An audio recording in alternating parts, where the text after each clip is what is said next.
श्रीमान् वेंकटनाथार्य कवितार्किक केसरी वेदांताचार्यवर्यो मे सन्निधत्तां सदा हृदि रामानुजदया पात्रं ज्ञानवैराग्यभूषणं श्रीमद्वेंकटनाथार्यं वन्दे वेदान्तदेशिकं लक्ष्मीनाथसमारम्भां नादयामुनमध्यमाम् अस्मदाचार्यपर्यन्तां वन्दे गुरुपरम्पराम् ज्ञानानन्दमयं देवं निर्मलस्फटिकाकृतिम् आधारं सर्वविद्यानां हयग्रीवमुपास्महे दिशन्तु मे देव सदा त्वदीयाः दयादरङ्गानुचरा कटाक्षाः श्रोत्रेषु पुंसाम् अमृतं क्षरन्तीं सरस्वतीं संस्कृतकामधेनुम् यस्यापवद्बद्धजनार्दिहन्तु पितृत्वम् अन्येषु अविचार्यतूर्णम् स्तम्भे अवतारदम् अनन्यलभ्यं लक्ष्मीनृसिंहं शरणं प्रपद्ये नीलातुङ्गस्तनगिरिधरे शुद्धमुद्बोध्य कृष्णं पाराद्यं त्वं श्रुति सतशिरःशुद्धमध्यापयन्ति सोच्चष्टायां सरजनिगलितं या बलाग्रद्धमुद्ये गोतादस्यै नमयितमितं भूयये वास्तु भूयः அன்னவயல் புதுவை ஆண்டாள் அரங்கற்கு பண்ணு திருப்பாவை பல்பதிகம் இன்னிசையால் பாடி கொடுத்தாள் நற்பாமாலை பூமாலை சூடி கொடுத்தாளை சொல்லு சூடி கொடுத்த சுடர்கொடியே தொல்பாவை பாடியளவல்ல பல்வலையாய் நாடி நீ வேங்கடவர்க்கு என்ன விதி என்ற எம்மாற்றம் நாம் கடவா வண்ணமே நல்கு வேயர் புகழ் வில்லி புத்தூராடி பூரம் மேன்மேலும் மிக விலங்கு விட்டு செத்தன் தூய திருமகளாய் வந்தரங்கனாக்கு துழாய் மாலை முடிசூடி கொடுத்த மாதே நேயமுடன் திருப்பாவை பாட்டார் என்றும் நீ உரைத்த தையொரு திங்கள் பாமாலை ஆய புகழ் 143 அன்புடனே அடியேனுக்கருள் செய் நீயே. நமஸ்தே. ஸ்ரீ லக்ஷ்மி ஹயக்ரீவன் ஸ்ரீ லக்ஷ்மி நரசிம்ம பெருமாளுடைய பரம கருணா விசேஷத்தினாலே இந்த சத்சங்கத்திலே திருப்பாவையினுடைய பாசுரங்களுடைய அர்த்தங்களை அனுசந்தானம் பண்ணிட்டு இருக்கோம். இன்னைக்கு 5வது நாள் பாசுரம்.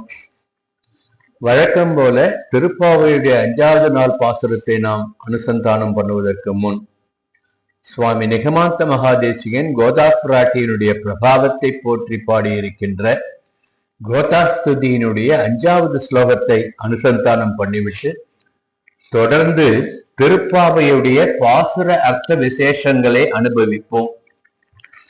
கோதாஸ்துதியிலே 5வது ஸ்லோகம்.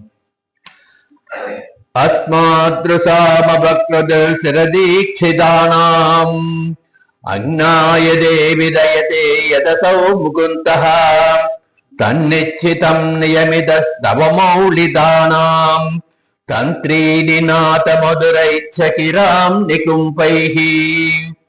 இந்த ஸ்தோத்திரத்திலே சுவாமி நிகமாந்த மகாதேசிகன் தேவியினுடைய பிரபாவத்தை எம்பெருமானுடைய பிரபாவத்துடன் சேர்த்து அனுபவிச்சிருக்கார். சாஸ்திரங்கள் அனுபவிக்காத பல பாகவத அபச்சாரங்களை நான் பண்ணியிருந்தாலும் இந்த சேதனர்களாகிய நாங்கள் பல காலமாக அத்தகைய அபச்சாரங்களை பண்ணி கொண்டிருக்கோம். இருந்தாலும் உன்னுடைய நாயகனாகிய பெருமாள் எங்களுக்கு அருள் புரிகின்றான். அது எப்படின்னு யோசிச்சு பார்த்தோம்னா, நீ கொடுத்த பாமாலையாலும் நீ சூடி கொடுத்த சுடர்மாலையாலும் மயக்கப்பட்ட இந்த எம்பெருமான் நாங்கள் எல்லாம் செய்கின்ற பாபங்களை எல்லாம் கண்ணுக்கு தெரியாமல் மறைந்து போய் எங்களுக்கும் அனுகிரகம் பண்ணுகின்றான் என்று சொல்லுகின்றார் சுவாமி நிகமாந்த மகாதேசிகன். இந்த வகையிலே கோதாஸ்துதியினுடைய 5வது ஸ்லோகத்தினுடைய அர்த்தத்தை ஓரளவுக்கு மனசிலே கொண்டு அதன் தொடர்ச்சியாக திருப்பாவையிலே 5வது நாள் பாசுரத்திலே கோதாநாச்சியார் என்ன சொல்லியிருக்கார் என்பதை இன்று நாம் அனுபவிப்போம்.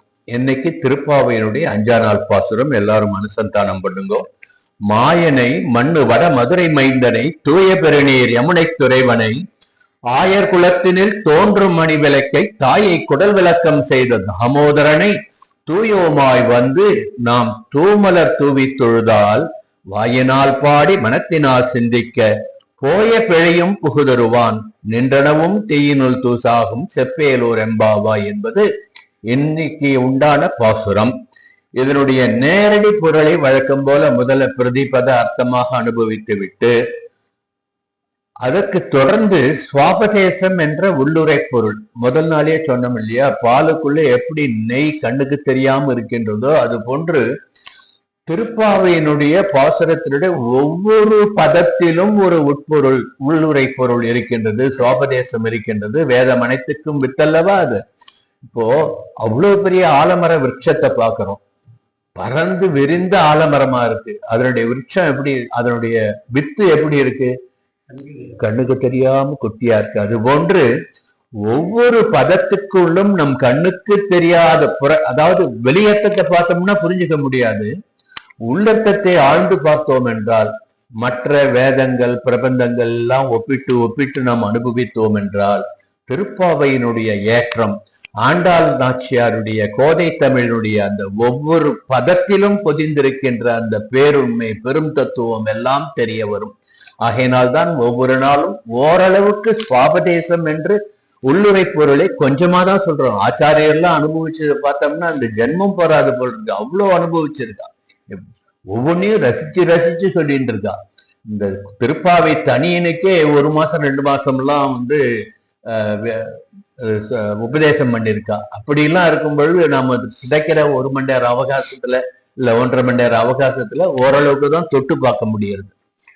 சரி, இப்பொழுது இந்த பாசுரத்தினுடைய அர்த்த விசேஷத்துக்கு வருவோம். பிரதிபத அர்த்தம். மாயனை என்று என்ற 5வது நாள் பாசுரத்தை ஆண்டாள் நாச்சியார் தொடங்குகின்றார். மாயனை என்றால் மாயங்கள் பல செய்து நம்மை மயக்குகின்ற அந்த மாலவனை, மண்ணு வட மதுரை மைந்தனை. உடனே தோழியர் கேட்டாளா, யார் அந்த மாயவன்? அவன்தானா?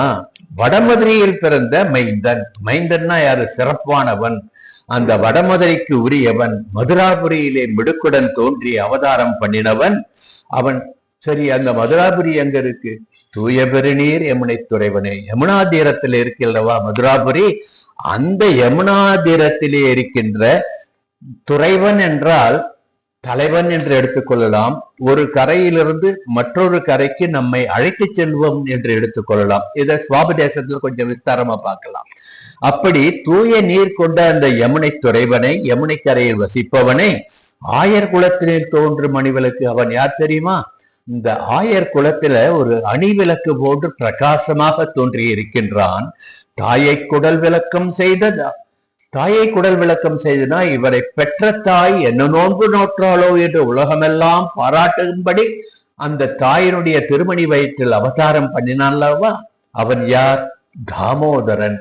தாமோதரனாகிய அந்த கண்ணனை எப்படி போய் சேவிக்கணும்? நாமோ தூயோமாய் வந்து தூமல தூவி தொழுது நல்ல மனம் மொழி மெய் என்று திரிகரண சுத்தியுடன் போய் அவனை சேவித்துவோம் வணங்குவோம் என்று சொல்லி, வாயினால் பாடி மனத்தினால் சிந்திக்க அவனுடைய கல்யாண குணங்களை எல்லாம் வாய்விட்டு உச்சாரணம் பண்ணுவோம், அவனுடைய கல்யாண குணங்களை எல்லாம் மனதிலே நினைத்துக் கொள்ளுவோம் என்று சொல்லி, போய பிழையும் புகுதருவான். இதனால் நமக்கு என்ன கிடைக்கும்? அவனுடைய கல்யாண குணங்களை நாம் போற்றி அனுபவித்து பாடினால் நாம் செஞ்ச சஞ்சித கர்மாக்களால் வருகின்ற அந்த பாவங்கள் எல்லாம் போய்விடும்.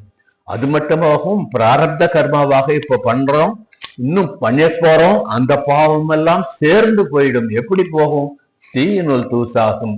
தீயில் ஒரு தூசு எப்படி காணாமல் போய்விடுகின்றதோ அதுபோல எம்பெருமானுடைய அந்த பெயரை சொல்லி நாம் பாடி அவனை மனதிலே கொண்டோம் என்றால் தீயினுள் தூசாகும்.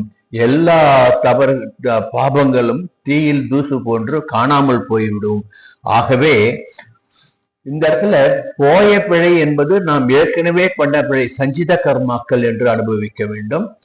புகுதருவான் என்றோம்னா இப்ப பண்றது இனிமே பண்ண போறதுன்று எல்லா பாபங்களையும் சேர்த்து அவனுடைய பெயரை சொல்லி நாம் அவனை உள்ளத்திலே கொண்டோம் என்றால் தீயினுள் தூசாகும். தீயில போட்ட தூசு எப்படி காணாம போறதோ அப்படி போய் மறந்து போய்விடும், காணாமல் போய்விடும் என்று சொல்லி, அப்படிப்பட்ட மாயனை செப்பு, நீ சொல்லு, அவனுடைய பெயரை சொல்லு. வழக்கம் போல ஏல் ஓர் எம்பாவாய் என்று இந்த பாசுரத்தை முடிக்கின்றாள் ஆண்டாள் நாச்சியார்.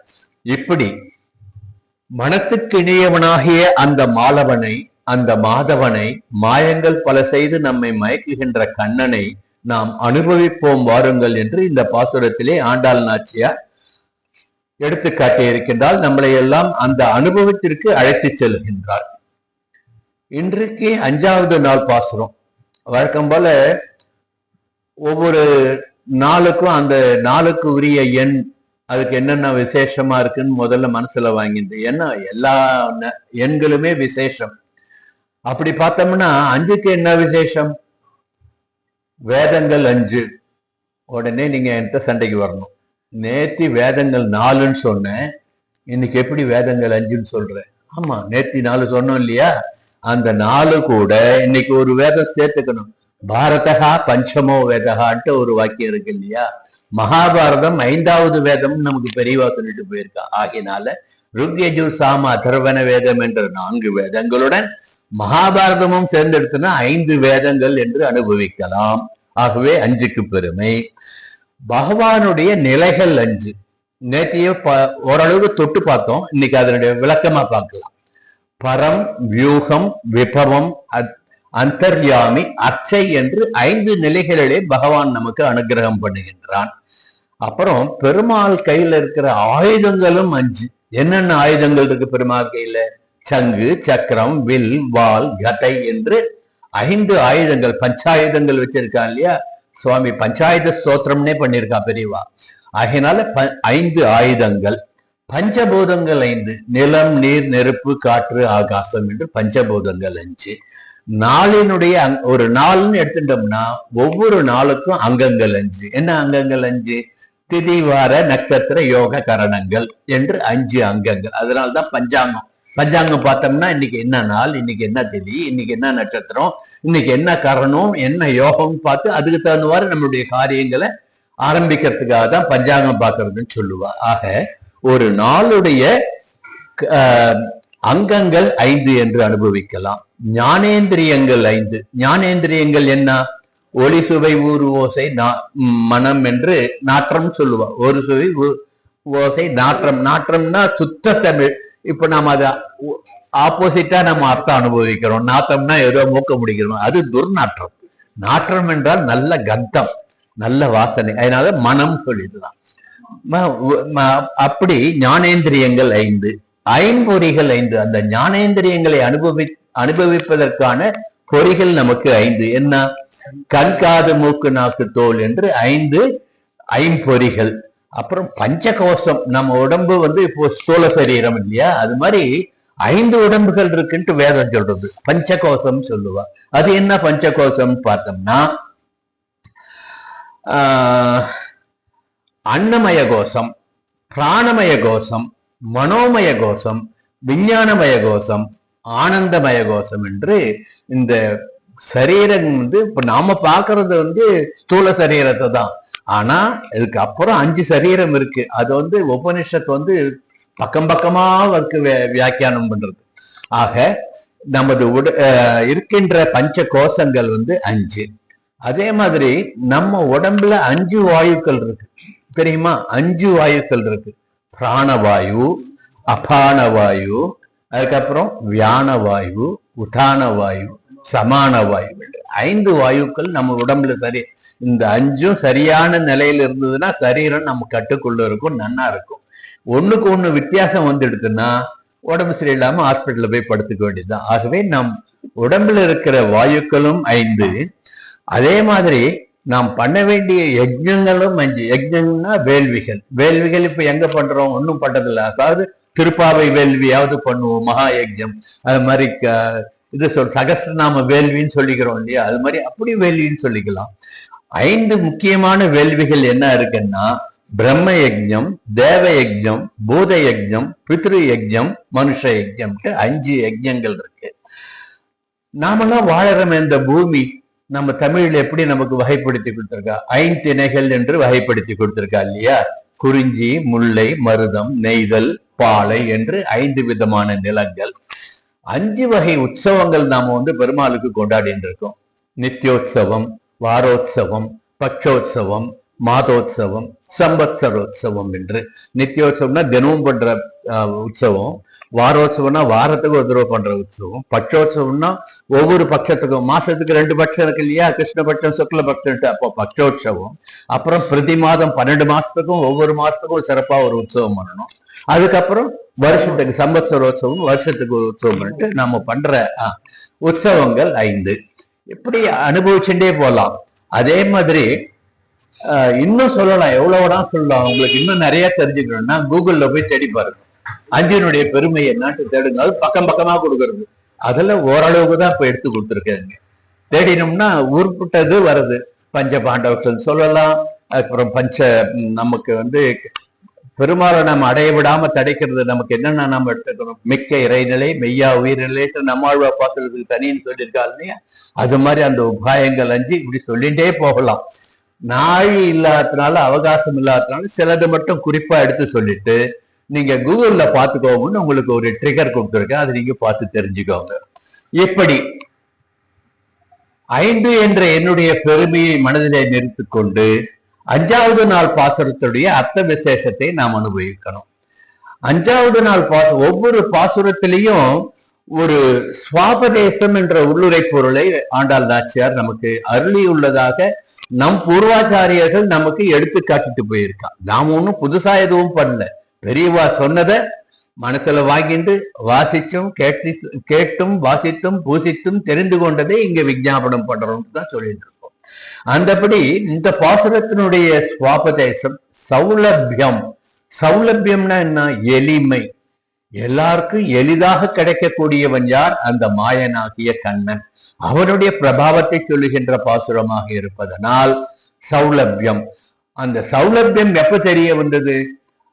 தாயார் உரல்ல கட்டி போட்ட போது கூட எளிமையாக இருந்தான் அல்லவா?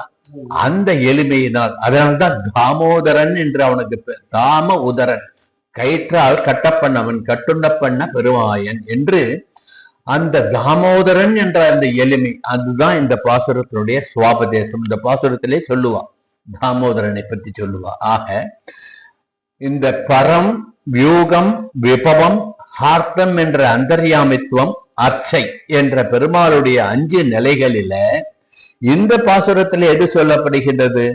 5வதாகிய அர்ச்சை சொல்லப்படுகின்றது. 5வது நிலையாகிய அர்ச்சை சொல்லப்படுகின்றது என்று ஆரம்பிக்க வேண்டும். எம்பெருமானுடைய சௌலபியம் என்று ஆரம்பித்தோம் அல்லவா? சௌலபியம்னா எளிமைன்னு சொல்லலாம், நேர்மைன்னு சொல்லலாம். பெருமாளுக்கு ஒரு பேர் உண்டு, நீர்மையன். நீர்மையன், நென்மலன்லாம் பேர் இருக்கு இல்லையா பெருமாளுக்கு. நீர்மையன் என்றால் மிகவும் எளிமையானவன். அப்படிப்பட்ட பெருமாளை பற்றி சொல்லுகின்றதனால் இந்த பாசுரம் 5வது பாசுரமாக இருக்கின்றது. சௌலபியத்தை சொல்லுகின்றது. பெருமாளை அடைவதற்கான உபாயம் என்ன? உபேயம், அடைய வேண்டிய பொருள் என்ன? புருஷார்த்தம், அவ்வாறு அடைவதனால் நமக்கு என்ன பலன் கிடைக்கின்றது? எல்லாத்தையும் இந்த பாசுரத்துல ஆண்டாள் உள்ளுரை பொருளாக சொல்லி இருக்கின்றாள் என்று பெரியவர்கள் அனுபவித்திருக்கின்றார்கள்.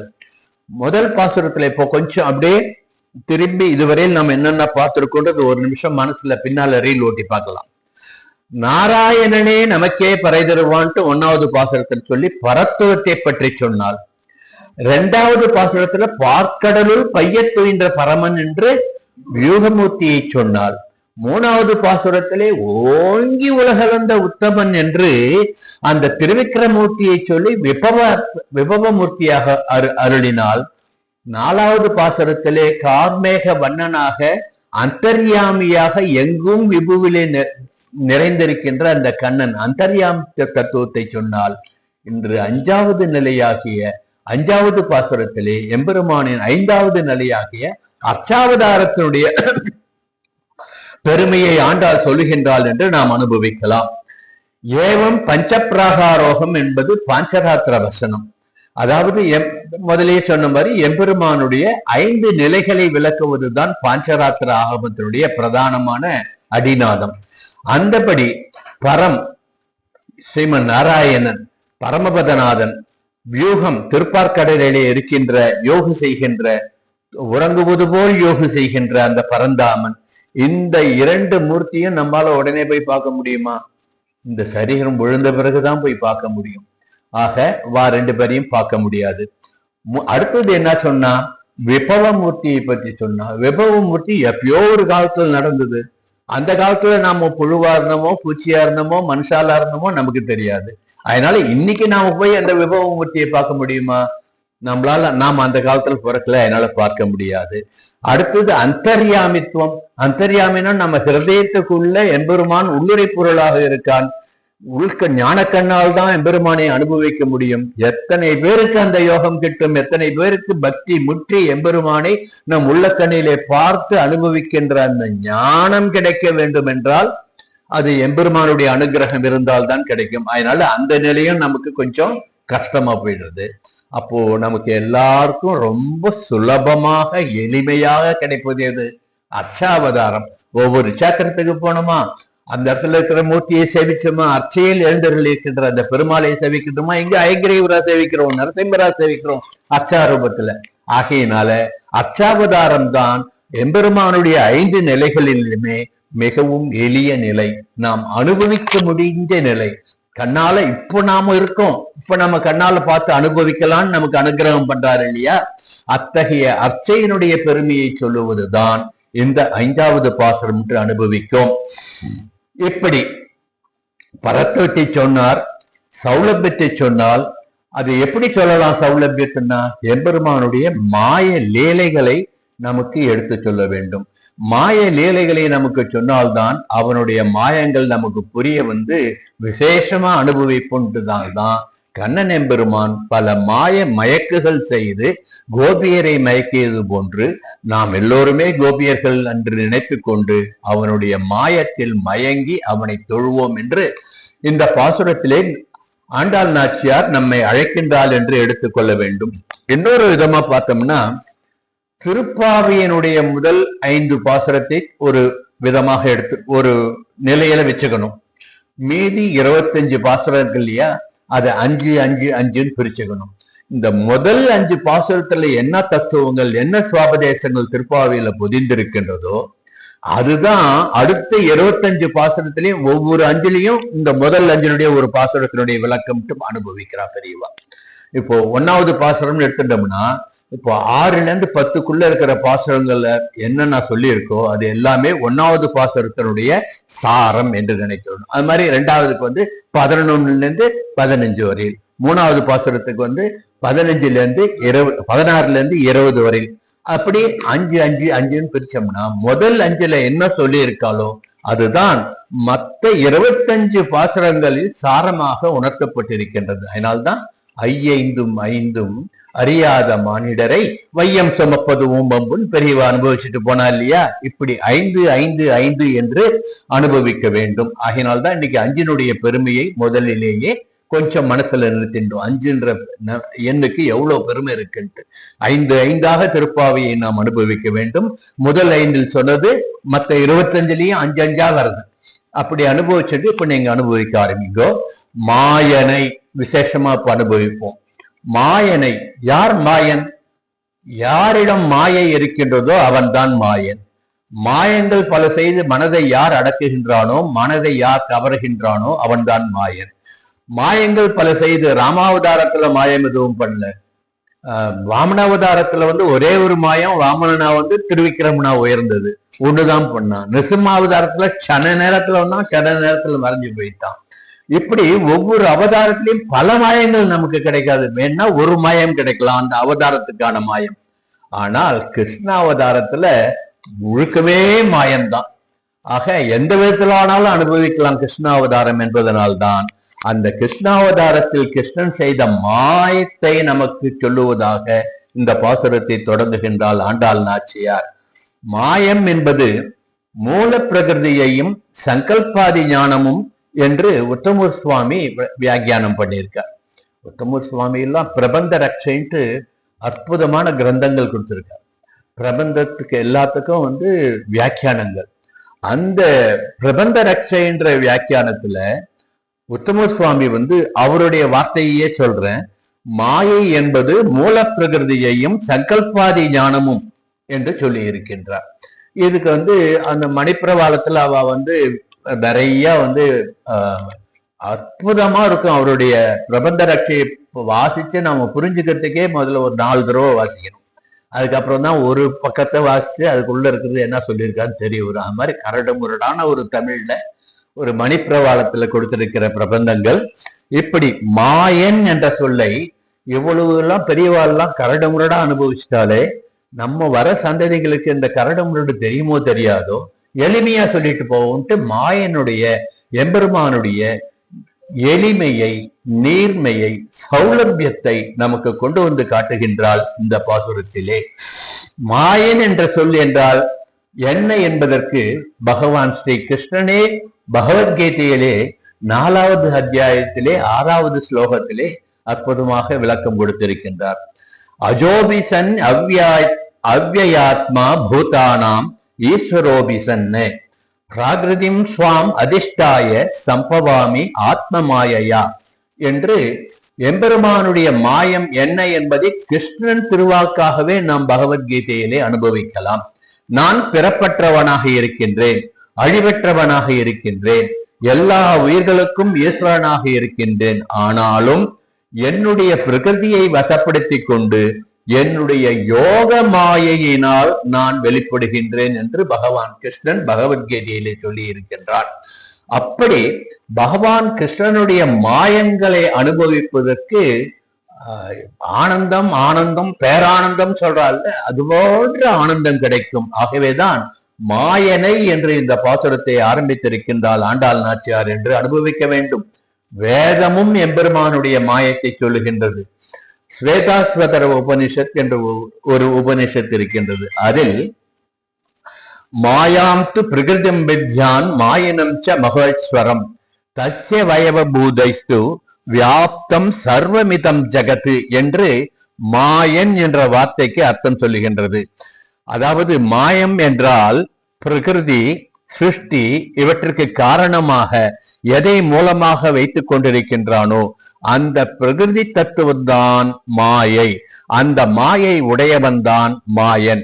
ஆதலால் அந்த மாயன் பகவத்கீதையிலே எம்பெருமான் திருவாக்காலேயே, மாயனாகிய கிருஷ்ணனுடைய திருவாக்காலேயே நமக்கு எப்படி கொடுக்கின்றான் என்றார், தைவீகேஷோ குணமயி மம மாயா துரத்யா மாமேவையே பிரத்யந்தே மாயாமேதாம் தரந்திமே. அதாவது என் மாயையை யாராலும் தாண்ட முடியாது.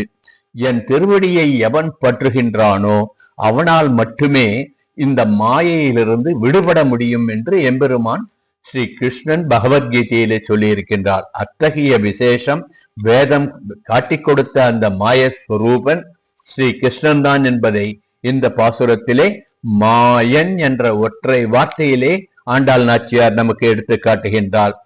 மாயனை, இந்த மாயன் என்ற வார்த்தையை வேறு விதமாக பிரித்து பார்ப்போம். நமக்கு எப்பயுமே பிரிச்சு மேயர்தான வழக்கம். அதனால பிரித்து பிரித்து அனுபவிப்போம். மா ஆயன் மாயன். மாயன் என்ற தமிழ்ல மா ஆயன். மா அண்ணா யாரு?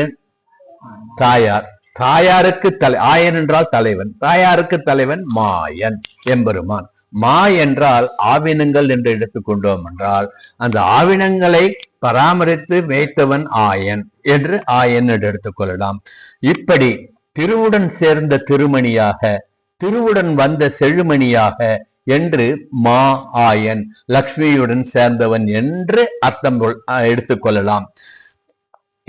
இப்படி நம்மளுடைய அனுபவத்துல நம்ம சிற்றறிவுக்கு எட்டின வரையில் மாவை மா ஆயன் என்று பிரித்து அனுபவித்திருக்கின்றோம். ஆழ்வார்கள்லாம் எப்பேற்பட்ட ஞானஸ்தால். அவர் நம்மாழ்வார் எப்படி அனுபவிக்கிறார் பாருங்க. சாது சனத்தை நலியும் கஞ்சனை சாதிப்பதற்கு ஆதியம் சோதி உருவை அங்கு வைத்து இங்கு பிறந்த வேத முதல்வனை பாடி வீதிகள் தோறும் தொல்லாதார் ஓதி உணர்ந்தவர் முன்னால் என் சபிப்பார் மனுஷரேன்னு கேட்கிறார் நம்மாழ்வார். சாது சனத்தை நலியும் கஞ்சனா, கஞ்சன் எல்லா ஜனங்களையும் கஷ்டப்படுத்திட்டு இருந்தான் இல்லையா? அந்த கஞ்சனுடைய கொடுமையிலிருந்து நம்ம ஜனங்களை காப்பாற்ற வேண்டும் என்பதற்காக ஆதியம் சோதி உருவை அங்கு வைத்து, அங்குன்னா இங்க பரமபதம், பரமபதத்தில் இருக்கின்ற அந்த ஆதி பிரகிருதியாக இருந்த அந்த எம்பெருமானுடைய சொரூபத்தை அங்கேயே வச்சுட்டு இங்கு பூலோகத்திலே கிருஷ்ணனாக அவதரித்தான்.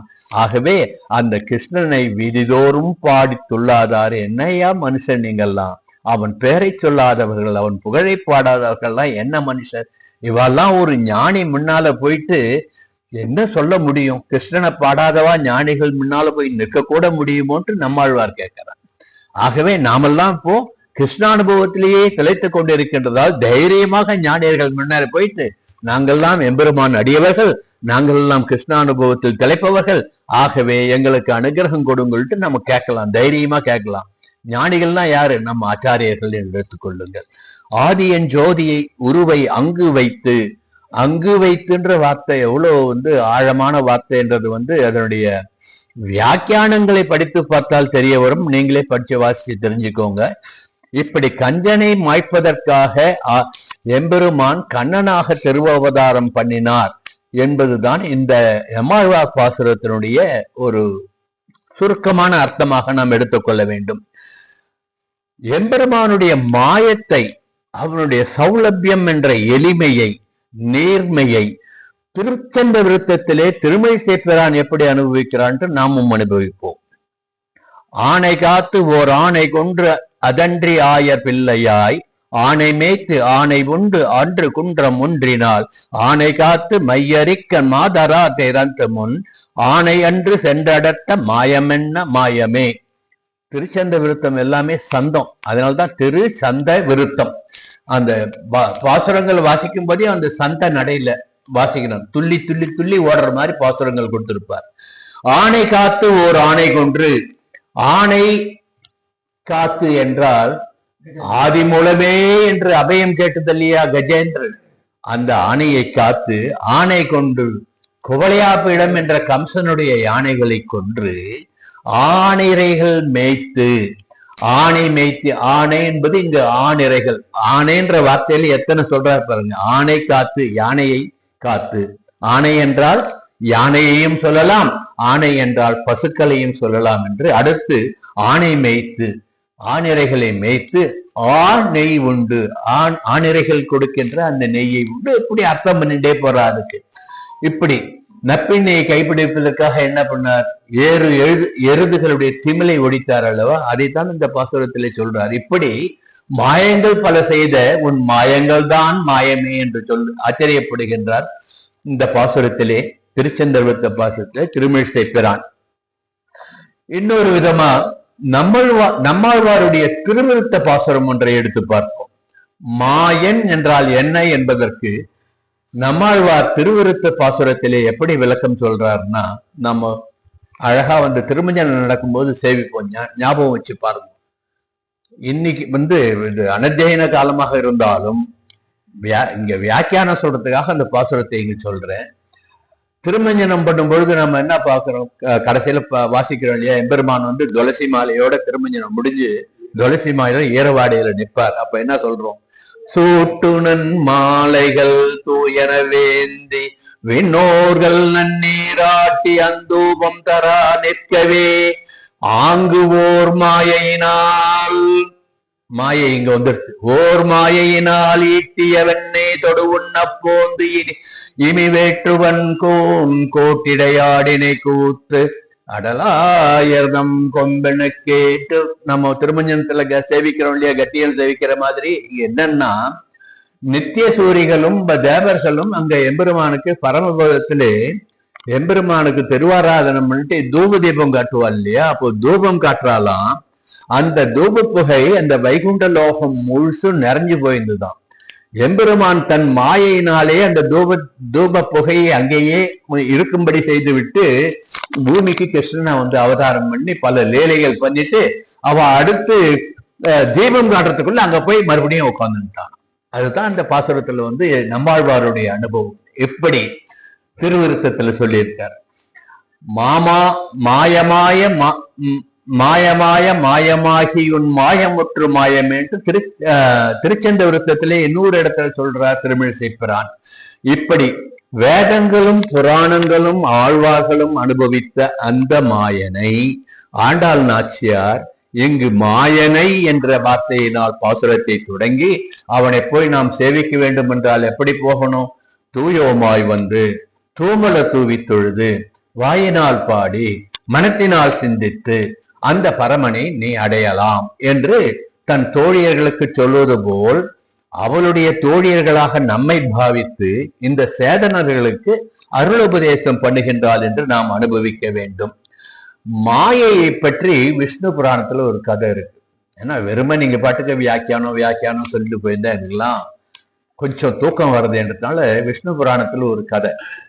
நான் எதுவுமே பிரமாணம் இல்லாம சொல்லல.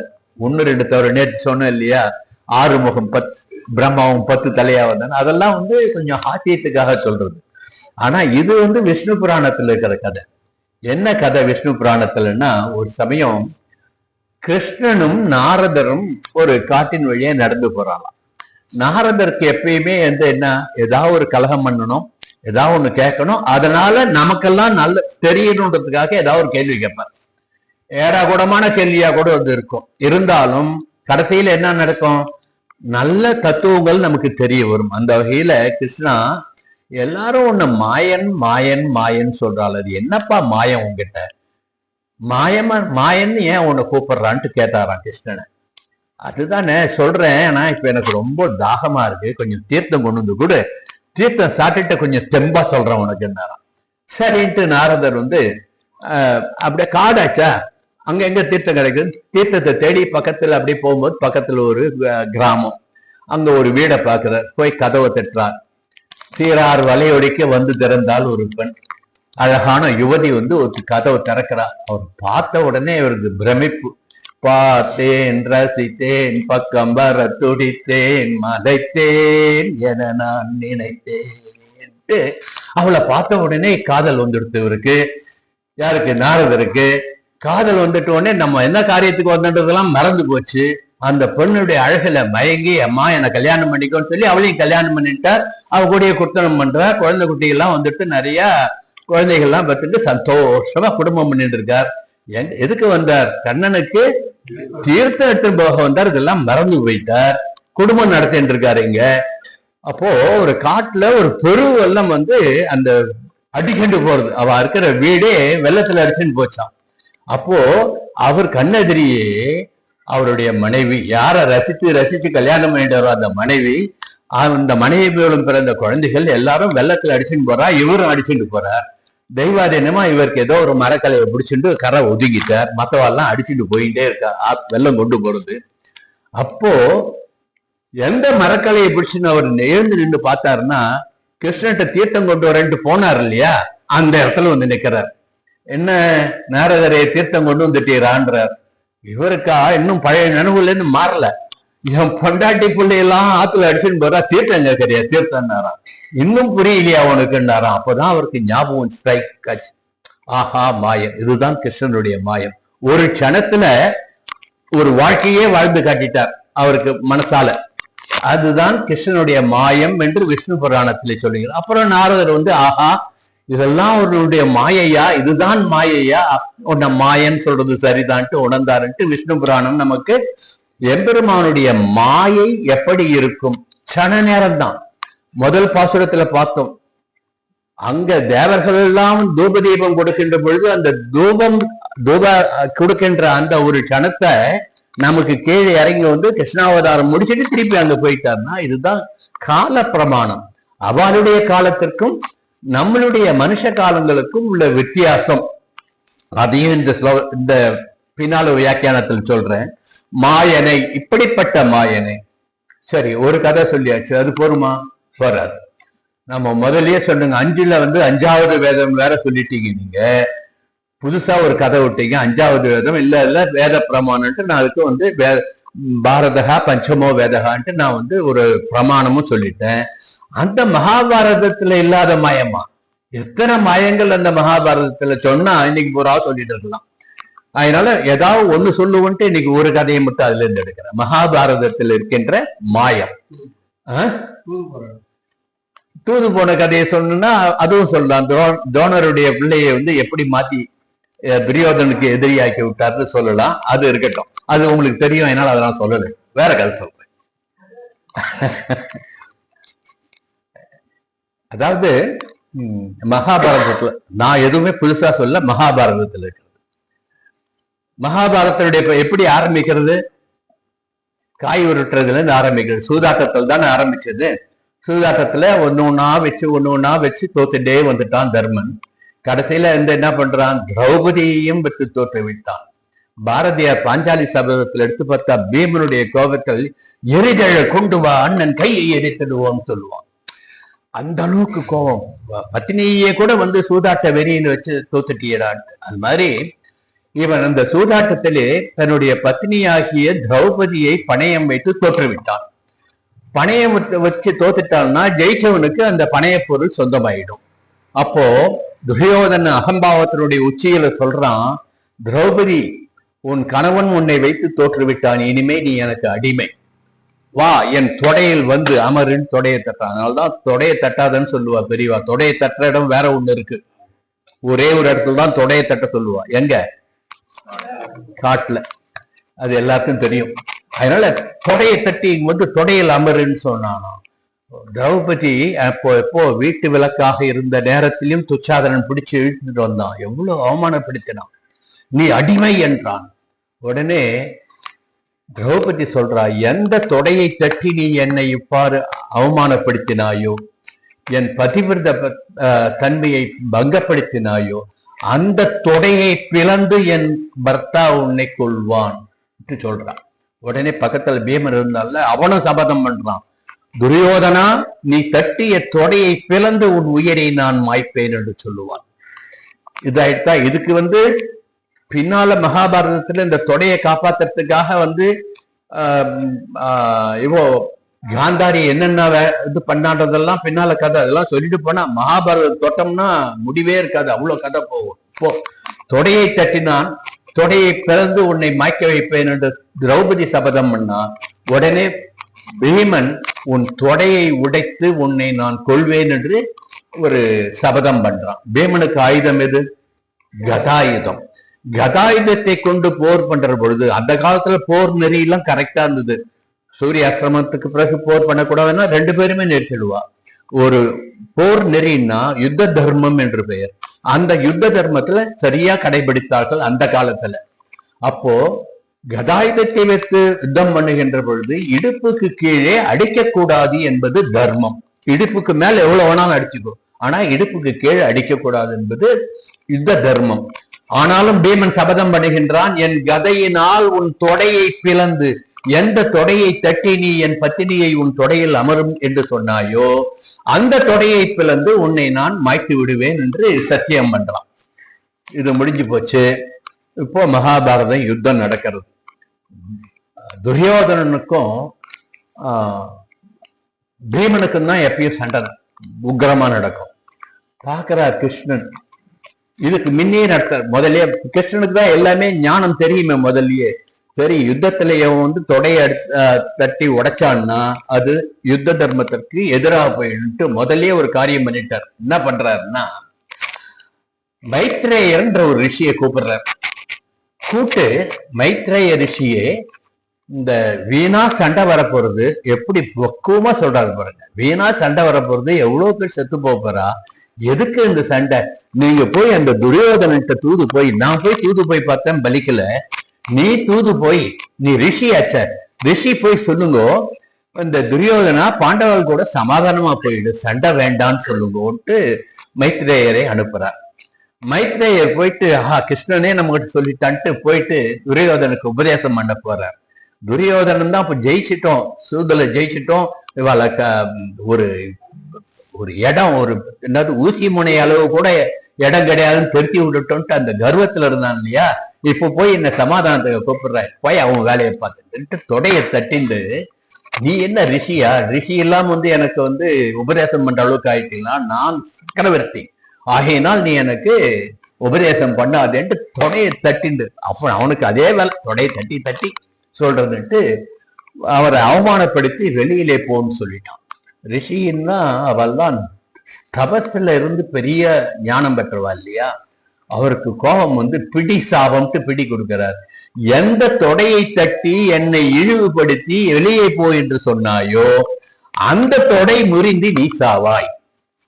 எங்க கிருஷ்ணன் கொண்டு வச்சுட்டானாங்க. அங்க அவ சபதம் பண்ணா, அந்த சபதத்துக்கு அது அதர்மம். என் தொடையில் கதாயத்தால் அடிப்பது யுத்த நெறிக்கு எதிரானது. அதை காப்பாற்றுவதற்காக, தன் பக்தனை காப்பாற்றுவதற்காக மைத்ரேயரை ஏவி விட்டு இது மாதிரி ஒரு நாடகம் ஆடி அவனே தொடையை தட்ட சொல்லி, இவரால் ஒரு சாபம், தொடையை தட்டினால் அந்த தொடையை உடைத்து நீ சாவாய் என்று. யாரால சாவான்னு சொல்லு, எந்த தொடையை தட்டினியோ அந்த தொடையாலேயே உனக்கு சாவுடா ஒரு சாபம் விட்டுட்டு வந்துட்டார். இது நடந்து பிறகு யுத்தம் நடக்கிறது. யுத்தத்தின் போது கிருஷ்ணர் பாண்டவாளுக்கு துணையா இருந்தார். பல்ராமன் நான் யாருக்குமே துணை கிடையாது, இவாளுக்கும் கிடையாது, துரியோதனுக்கும் கிடையாது, நான் நடுநிலைமை ஆளுந்தார். ஆனா அவர்கிட்ட தான் துரியோதனும் கதா பயிற்சி பண்ணார். பீமனும் கதா யுத்தத்தை பல்ராமன் கத்துட்டார். அப்போ அவர் நடுநிலையா இருக்கார். ரெண்டு பேரும் யுத்தத்தை பார்க்கிறார். யுத்தம் கடுமையா நடக்கிறது பீமனுக்கும் துரியோதனனுக்கும். அவனை கொல்லவே முடியல துரியோதனால, அவ்வளவு பலசாலியா இருக்கான். அப்போ கிருஷ்ணன் மறுபடியும் ஒரு மாயம் பண்றாரு. என்ன மாயம் பண்ணாருன்னா, பக்கத்துல அர்ஜுனனை பார்த்து, அர்ஜுனா உனக்கு ஒரு செய்தி தெரியுமா, இந்த துரியோதனனுக்கு சாவு எப்படி வரும் தெரியுமா, தொடையை அடித்து கதையால் அடித்து முறிந்து, அதனால்தான் அவனுக்கு சாபம் வரும் தெரியுமா உனக்கு. அர்ஜுனன் சொல்ற மாதிரி சொல்றாரு, துரியோதனன் காதல படுற மாதிரி, சாரி பீமன் காதல படுற மாதிரி சொல்றார். மறந்து போயிருந்தான் பீமன், ஞாபகம் வந்துடுது, உன் தொடையில தான் அடிச்சு உனக்கு சாவுன்ட்டு தொடையில அடிச்சான், அவனை அடிச்சு கீழே தள்ளிட்டான். அதை பாக்குறாரு பல்ராமன். அவரும் தானே பார்த்துட்டு இருக்காரு. என்னுடைய சிஷ்யன் நீ யுத்த தர்மத்தை மீறி, இடுப்புக்கு கீழே கதையால் அடிக்கக்கூடாது என்ற தர்மத்தை மீறி நீ போய் அவனை தொடையில அடிச்சு கீழே தள்ளிட்டியே, நியாயமா உன்னை நான் அடித்துக் கொள்கின்றேன் என்று பலராமன் வெகுண்டு ஓடி வர கிருஷ்ணன் அவரை தடுத்து, அண்ணா கொஞ்சம் இருங்க, பீமனா செஞ்சா அந்த காரியத்தை பீமன் செய்யல, அது மைத்ரேயருடைய சாபம், சாபம் இங்க நிவர்த்தியாகிறது, இதுக்கு போய் நீ பீமனை அடிக்க போறியான்ட்டு சொல்லி அவரை சமாதானப்படுத்தி, பீமனுடைய முடிவு துரியோதனுடைய முடிவு மைத்ரேயர் கொடுத்த சாபத்தினால் வந்த விளைவு என்று சொன்னாராம். இதுதான் கிருஷ்ணனுடைய மாயம். மகாபாரதத்துல இந்த கதை இருக்கு. இப்படி கிருஷ்ணங்கள் மாயங்கள் பல செய்து தன் பக்தர்களை காப்பாற்றுவான். இதுல என்ன தெரியுது, தன் பக்தர்கள் தன்னை யார் சரணாகதம் பண்ணார்களோ அவர்களை காப்பாற்றுவான். என்ன விதமான மாயங்கள் வேணாலும் பண்ணுவான்றது இந்த மகாபாரத கதையில் தெரிகிறது. இப்படிப்பட்ட மாயனை என்று இந்த பாசுரத்தை தொடங்குகின்றார் ஆண்டாள் நாச்சியார். அடுத்து சரி போறோம், ஒரு கதை போறோம் இன்னைக்கு. மண்ணு வட மதுரை மைந்தனை அடுத்து சொல்றார்.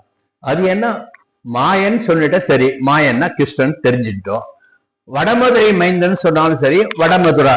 ஏன் வடமதுரை என்று சொன்னால் என்றால் இவ இருந்தது எங்க, ஸ்ரீவில்லிபுத்தூர்ல. ஸ்ரீவில்லிபுத்தூர்ல பக்கத்துல என்ன இருக்கு, மதுரை இருக்கு. மதுரை மைந்தனை சொன்னா எல்லாரும் மதுரையில போய் தடவுறாள்ன்ட்டு வடமதுரை, இது தென்மதுரை, வடமதுரைக்கு போ, வடமதுரை மைந்தனை என்று வட என்ற ஒரு வார்த்தையை சேர்த்து சொல்லுகின்றார்.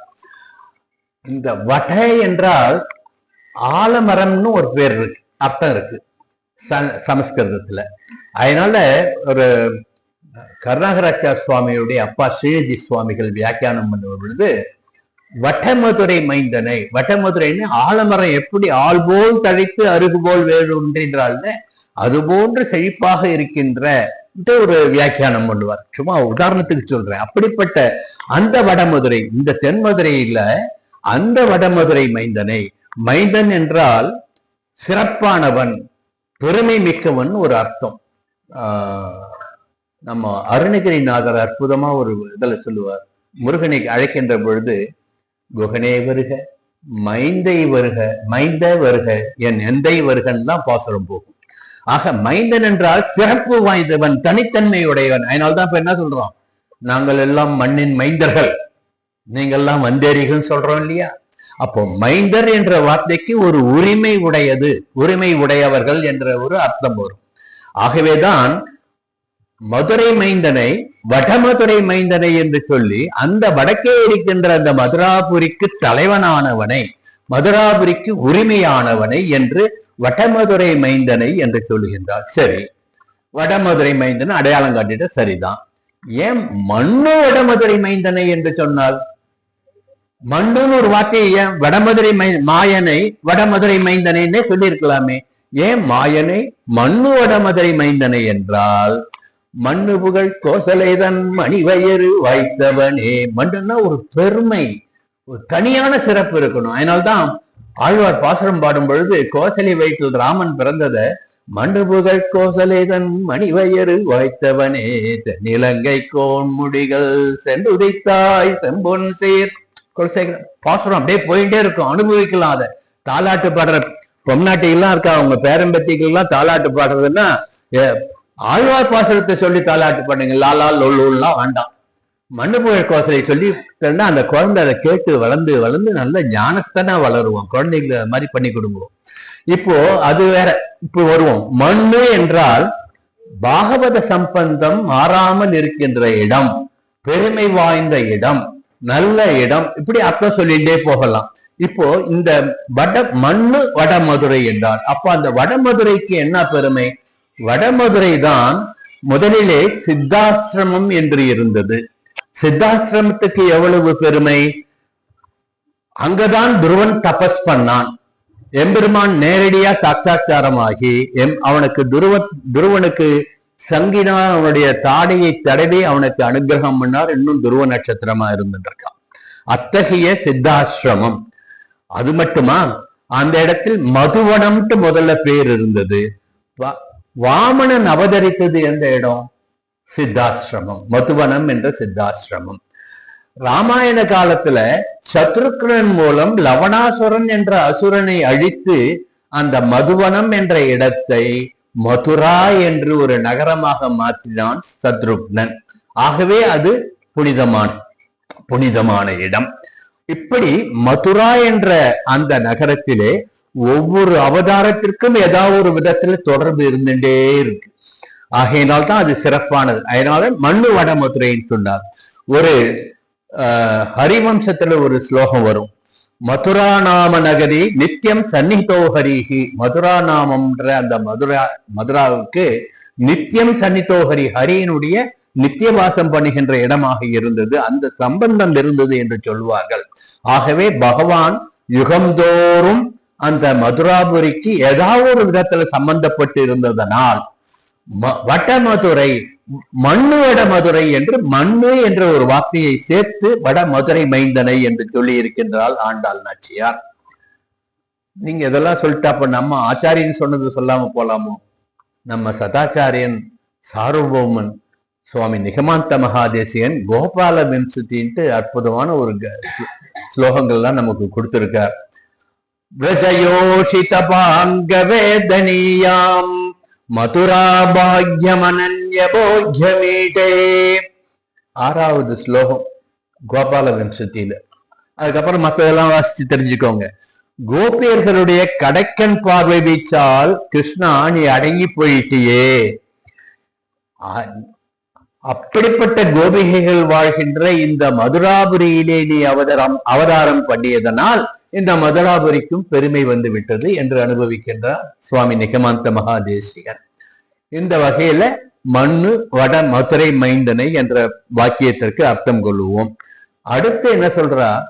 முதலியே சொன்ன இல்லையா, இந்த தோழியர்கள்லாம் கேள்வியாவே கேட்டு இருக்கா. யாருக்காக நம்ம இப்போ நோன்பு நோக்கன்றதுக்கு தான் மாயனை. அந்த மாயன் யாரு? அவன் வடமதுரை மைந்தன்.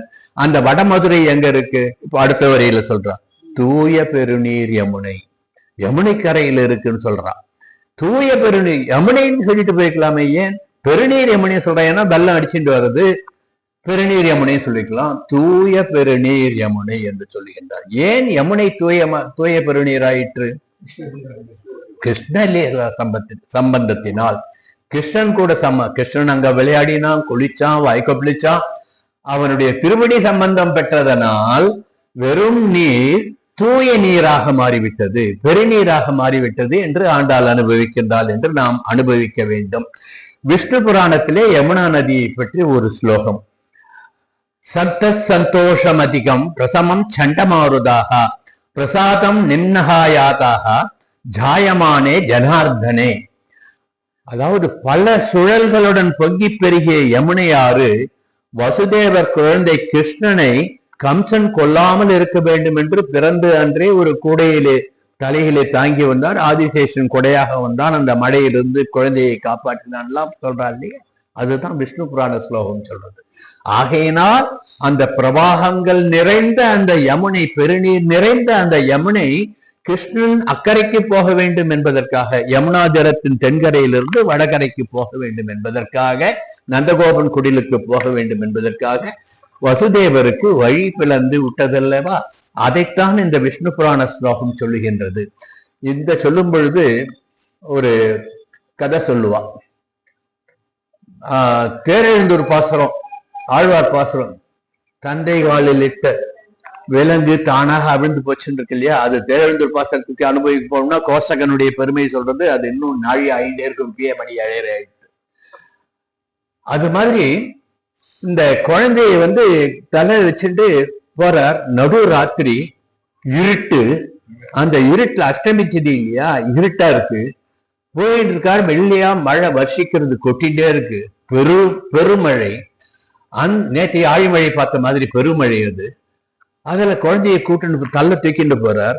மேல இந்த குழந்தை மேல ஜலம் படக்கூடாதுன்றதுக்காக ஆதிசேஷன் சென்றால் குடையாம் இருந்தால் சிங்காதனமான்ட்டு அந்த ஆதிசேஷன் கொடையாக அந்த குழந்தைக்கு கொடை பிடிச்சிட்டு வர்றார். அப்போ யமுனையில வெள்ள பிரவாகமா இருக்கு. இந்த பிரவாகத்தை எப்படி தாண்டுவது என்று வசுதேவர் நினைக்கிறார். எல்லாம் அவன் சங்கல்பம். பிறந்தவுடனே பேசினது அவன் மாயம். பிறந்தவுடனே சதுர்புஜ ரூபனாக நமக்கு அனுகிரகம் பண்ணான் அல்லவா, அது அவனுடைய மாயம். தன்னை அழைத்து போ என்று சொன்னான். எப்படி என் கையில் விலங்கு இருக்கின்றதே, காலில் விலங்கு இருக்கின்றது, சிறைச்சாலையில் காவலர்கள் இருக்கின்றார்கள் கேட்ட பொழுது தானாக விலங்குகள் அவிழ்ந்தன. அதுதான் தேரெழுந்தூர் பாசுரம் சொல்லி காட்டினா. அது விளக்கமா வாசிச்சு தெரிஞ்சுக்கோங்க. இல்லாட்டினா மாமி வியாக்கியானம் பண்ணுவா தேரெழுந்தூர் மாமி. அப்படிப்பட்ட ஒரு தந்தை காலில் கை விலங்கு தாழ்ந்து உடைஞ்சு போச்சு, மலன்னு உடைஞ்சது. அந்த கதவுல இருந்த விலங்குகள்லாம் கதவு தானா திறக்கிறது, எம்பெருமானுடைய மாயம். அது மாதிரி இந்த யமுனையில ஜலம் பிரபாகமா போனாலும் மேல உட்கார்ந்துட்டு இருக்கான், அவன் ஏதாவது வழி பண்ணுவான். மேல இருக்கிறவன் பாத்துக்கிறான்றே அதுதான், மேல உட்கார்ந்துட்டு இருக்கான் தலைக்கு மேல, அவன் ஏதாவது வழி பண்ணுவான்னு நினைக்கிறார். அப்போ துணிஞ்சு யமுனையில இறங்குறார். கால் அளவாச்சு, இடுப்பளவாச்சு, மார்பளவாச்சு, கழுத்தளவாச்சு, தலை முழுகிற அளவுக்கு வந்துடுது. இன்னும் மூக்கு மட்டும்தான் நீட்டின்னு இருக்கு மூச்சு விடுறதுக்கு, அந்த அளவுக்கு வெள்ளம். ஐயோ வெள்ளம் வடியிலேன்ட்டு ஒரு நிமிஷம் யோசிச்சு கிருஷ்ணான்னாராம். யாரு? வசுதேவர் தன்னுடைய குழந்தைய பிரார்த்திக்கிறார். கிருஷ்ணான்னு உடனே குழந்தை கூடையில இருந்தது இல்ல, குட்டி குழந்தை, அது கால் ரெண்டையும் எடுத்து இப்படி ஆட்டிதான். இந்த யமுனா ஜலத்துல அந்த திருவடி பட்டுதான். இந்த யமுனா ஜலம் இந்த எம்பெருமானுடைய திருவடியை தொட வேண்டும் என்பதற்காக தான் பிரவாகமா அதுவரையில் வசுதேவருக்கு வழி கொடுக்கல. அந்த குட்டி கிருஷ்ணன், உண்டி கிருஷ்ணன் தன் காலை எப்படி தொழாவினான் பாருங்கோ. அந்த ஜலத்துல பட்ட உடனே யமுனாவுக்கு பரம சந்தோஷம், ஜென்ம பிராப்தி அடைஞ்சாச்சுன்ட்டு உடனே வழி ஆரம்பிக்கும். வழி ரெண்டா பிளந்து வசுதேவரே இனி நீங்கள் போகலாம் வழி விட்டான்ட்டு பெரியவா ஒரு கதை சொல்லுவா. அப்படிப்பட்ட தூய பெருநீர் யமுனை, எம்பெருமானுடைய திருவடி சேஷம் பட்டதனால் அந்த நீர் பெருநீராகி, பெருநீர் தூய பெருநீராகிற்று. எம்பெருமான் அங்க யமுனா தீரத்தில் தான் அவனுடைய லீலைகள் அனைத்தையும் பண்ணான். அங்கதான் விளையாடினான், அங்கதான் குளிச்சான், அங்கதான் வாய்க்கோ பேச்சான், அங்கதான் கோபியர் கூட ராசலீலை பண்ணான், ஜலக்கிரீடை பண்ணான்ட்டு நாம வாசிக்கிறோம் இல்லையா? ஆகையினால் யமுனை நதியினுடைய தண்ணீர் தூய பெருநீர் ஆகிவிட்டது என்று பெரியவர்கள் அனுபவிப்பார்கள். அதைத்தான் இந்த விஷ்ணு புராண ஸ்லோகத்தை எடுத்துக்காட்டி, விஷ்ணு புராணத்திலும் யமுனையினுடைய பெருமை, கிருஷ்ணஸ்பர்சம் பட்ட அந்த யமுனையினுடைய பெருமை சொல்லப்படுகின்றது என்று இதை நாம் அனுபவிக்க வேண்டும். இன்னொரு விதமா பெரியவா எப்படி அனுபவிப்பான்னா, கோதாவரியையும் யமுனையையும் ஒப்பிட்டு அனுபவிப்பா. சீதா பிராட்டிய கவர்ந்துட்டு போறான் ராவணன், துராகிரகமாக கவர்ந்து போகும்போது கோதாவரியை கடந்து வரும் பொழுது ராமன் எங்க பார்த்தாலும் தேடுறான் சீதா பிராட்டியை. அந்த கோதாவரியிடமும் கேட்டான், என்னுடைய தேவியை பார்த்தீங்களான்ட்டு மாய மூடிட்டு மௌனமா இருந்துதான். ஏன்னா ராவணனுக்கு பயந்துண்டு, அவனுடைய பராக்கிரமத்துக்கு பயந்துண்டு கோதாவரி எந்த பதிலும் சொல்லவில்லை. ஆனால் கம்சன் என்ன கம்சன், அவன் என்ன வேணாலும் பண்ணட்டும், எனக்கு எம்பெருமானுடைய திருவடி ஸ்பர்சம் கிடைச்சு விட்டது, அதனால நான் சந்தோஷமா இருக்கேன்ட்டு வழி புலந்து விட்டுதான் யமுனை. கம்சனுக்கு யமுனை பயப்படவில்லை, ராவணனுக்கு கோதாவரி பயந்தாள் என்று அழகா அற்புதமா வியாக்கியானம் பண்ணுவா. ஆகையினால் தூய பெருநீர் யமுனை. அதுவும் ஆமா, அதுவும் அப்போ பிற்காலத்துல அதையும் சொல்லிடுறேன், மாமி எடுத்து கொடுத்துட்டா. ஏன் அப்படி சீதா பிராட்டியை ராவணன் கவர்ந்து போனது சொல்லாமல் மறைத்த கோதா பிராட்டிக்கு பின்னால வருத்தம் வந்துதான். ராமா, அபச்சாரம் பண்ணி விட்டேன், பெருமாளே என்னை காப்பாத்து, எனக்கு நல்ல பேர், நான் பண்ண பாவத்திலிருந்து போய பிழையும் புகுதருவான்னு பாண்டார் சொல்றா இல்லையா, அது மாதிரி நான் பண்ண பாவம் எல்லாம் போகணும் உடனே. சரி பரவாயில்ல, நான் என்னுடைய பத்னி பூமி பிராட்டி கோதா நாச்சியாரை அவதாரம் பண்ணுவா, கோதா நாச்சியாருடைய பேரே உனக்கு கொடுத்துட்றேன், கோதாவரி என்று நீ அழைக்கப்படுவாய். ஆமா, கோதாவரி என்று நீ அழைக்கப்படுவாய். இதை சுவாமி நிகமாந்த மகாதேசிகன் அற்புதமா அனுபவம் பண்ணிட்டு இருக்கார். யமுனை கரையிலே இருக்கின்ற தலைவன், யமுனை கரையிலே இருக்கின்றவன் துறைவன். துறைவன் என்றால் ஓடம் ஓட்டுபவன் என்று அர்த்தம் இருக்கு, ஓடக்காரன். அப்போ இப்பதான் நமக்கு அப்போ இந்த ஓடத்தில் தான் ஒரு கரையிலிருந்து அக்கறைக்கு போகணும், ஓடம் ஓட்டுபவன். இந்த கரையிலிருந்து அந்த கரைக்கு கொண்டு செல்பவன் துறைவன். இந்த ஓடத்தை மட்டுமா துறைவன் ஓட்டுகின்றான்? சம்சார சாகரம் என்ற இந்த பெரும் கடலில் இருந்து துறைவனாக இருந்து அந்த ஓடத்தில் நம்மை கடத்தி கொண்டு சென்று அக்கறையாகிய பிரம்மானந்தமாகிய மோட்சத்திற்கு நம்மை சென்று கரை சேர்க்கின்ற ஓடக்காரன் யாரு? கண்ணன் என்று நமக்கு காட்டுவதற்காக யமுனை துறைவன் என்று தத்துவார்த்தமாக நாம் உட்பொருள் அனுபவிக்கலாம் என்று நமக்கு கோதா பிராட்டியார் யமுனை துறைவன் என்ற அந்த வார்த்தையை போட்டு நமக்கு அனுகிரகம் பண்ணுகின்றார்.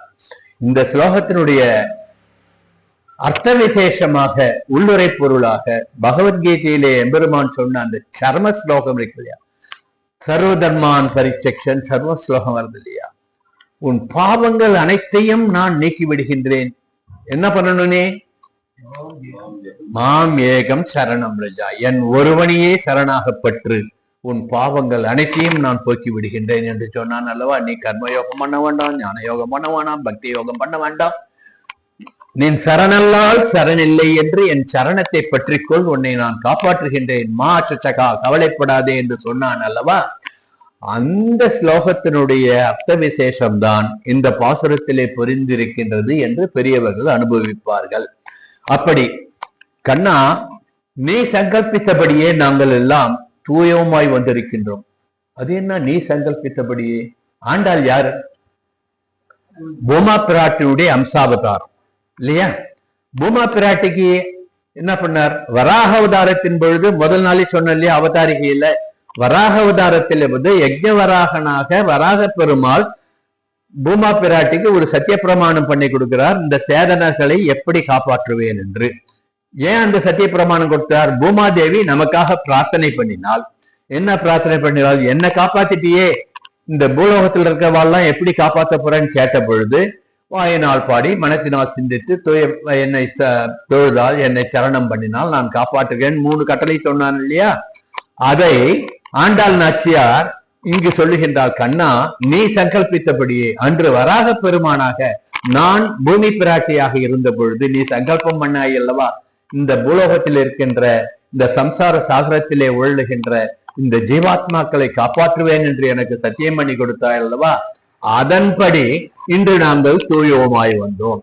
சுத்தமாம் மனம் மொழி மெய்யால் திரிகரண சுத்தி என்று சொல்லுவார்கள். மனம் மொழி மெய்யால், மனத்திலையும் சுத்தம் இருக்கணும், நாம் சொல்லுகின்ற வார்த்தையிலும் சுத்தம் இருக்கணும், நம் உடலும் சுத்தமாக இருக்க வேண்டும். ஆகையினால்தான் மனம் மொழி மெய்யால் சுத்தமாக இருப்பது திரிகரண சுத்தி என்று சொல்லுவார்கள். அந்தபடி நீ சங்கல்பித்தபடி நாங்கள் இன்று தூயமாய் வந்திருக்கின்றோம். தூமலர் தூவி தொழுகின்றோம். தூமலர்னா வெறும் வாசனை மலர்கள் மட்டுமல்ல, பாமலர்களாகவும் உன்னை துதிக்கின்றோம். ஆகவே யாம் வந்த காரியம் ஆராய்ந்து அருள வேண்டும் நீட்டு இப்போ ஆண்டாள் நாச்சியார் எம்பெருமான்கிட்ட கேட்கிறா. அப்ப என்ன கேட்கிறா?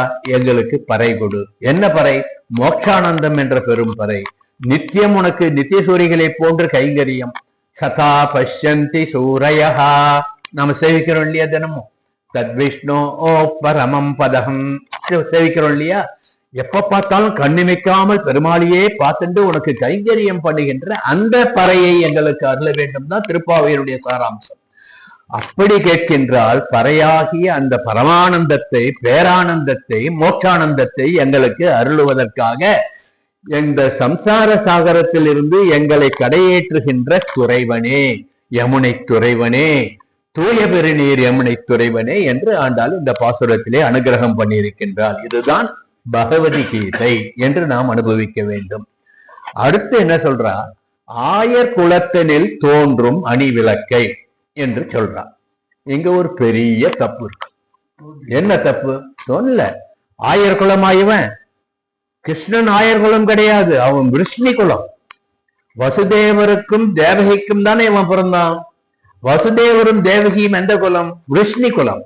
ஆனா ஆண்டாள் நாச்சியார் எப்படி ஆயர் குலம் என்று சொன்னால், இவன் வளர்ந்த இடம் ஆயர் குலம், இவனை வளர்த்தது ஆயர் குலம், ஆனால் பிறந்தது விஷ்ணு குலம். இருந்தாலும் ஆண்டாள் எப்படி ஒரு பாசுரத்துல போய் ஆயர் குலத்தில் தோன்றும் அணிவிளக்கை என்றால், இங்கு நாம் ஒரு ராமாயணத்துல ஒரு காட்சியை ஞாபகப்படுத்துறேன். கைகேயி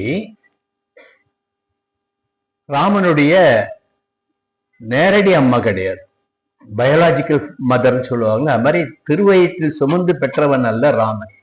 ஆனால் திருவயிற்றில் பிறந்து பெற்றெடுத்த கோசலையை விட வளர்த்த அன்னையாகிய கைகேயிடம் ராமபிரானுக்கு பாசம் அதிகம், கைகேயிக்கும் ராமனிடம் பாசம் அதிகம். தான் பெற்ற பிள்ளை பரதனை விட ராமன் உயர்வு என்று கைகேயிக்கு நிறைய நல்ல குணம் இருந்தது. அந்த கூனி என்ற அந்த தோழியினுடைய சூழ்ச்சியினால் தான் அவள் மனம் மாறினாலே ஒழிய அவள் நல்லவள் தான். அதுவும் எதற்கு? எம்பெருமானுடைய சங்கல்பம். அது மாதிரி கேட்டாதான் ராவண சம்ஹாரம் நடக்கும். அதனால அதெல்லாம் ஒரு பெரிய கதை, அதுக்கு பின்னால போவோம். இப்போ நான் இங்க சொல்ல வந்தது, கைகேயி ராமனை வளர்த்த தாய், ஆனால் அவளைத்தான் தன் தாய் போன்று மதித்தான். அப்போ தலைவிரி கோலமா கிடக்கிறா. தசரதன் கேட்கிறா, என்னம்மா இது கோலம், ஏன் நாளை காலையில பட்டாபிஷேகம் ராமனுக்கு, நீ இப்படி கிடக்கிறியே என்று கேட்ட பொழுதுதான் அந்த 3 வரம் கேட்கிறான். அப்போ 3 வரம் தசரதன் மூர்ச்சையாராம், வேற வழி இல்லை, இந்த மூர்ச்சையாய் போய் விட்டான். கைகை ராமன்ட்டு நானே சொல்றேன்ட்டு போய் சொல்றா. நீ சொல்லணுமாமா, மன்னவன் பணி என்று ஆகிலும் நின் பணி மறப்பனோ, என் பின்னவன் பெற்ற செல்வம் அடியனேன் பெற்றதன் ரோட்டு கம்பர் அழகா வர்ணிப்பார். அப்போ அங்க சொல்றான், அம்மா யார? கைகேயி அம்மான்னு சொல்றான். என் அம்மா நீ சொன்ன, அப்பா சொல்ல வேண்டாம், நீ சொன்ன போருமம்மா, எனக்கு நீ தானமா எனக்கு அம்மா. காட்டுக்கு தானே போனோம், கிளம்பிட்டேன் தோன்ட்டு கிளம்பினான் இல்லையா?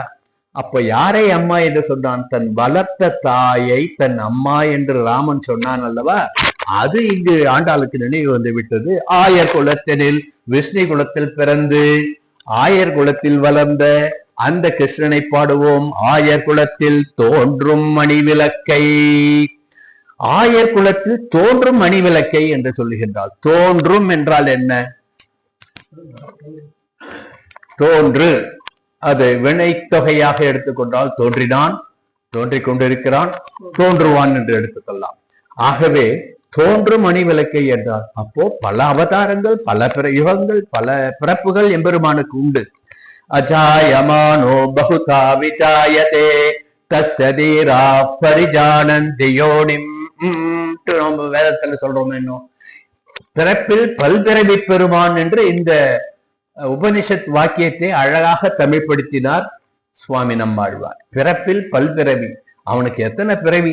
பல பல பிறவிகள், பல பலவாக பிறந்தான், பேரும் பல பலவே என்றார் அல்லவா ஆழ்வார். அந்தபடி வேதம் சொன்னபடி பகவானுடைய பிறப்பின் ரகசியத்தை இங்கு ஆண்டாள் நாச்சியார் ஆயர் குலத்தினில் தோன்றும் அணிவிளக்கை என்று சொல்லுகின்றார்.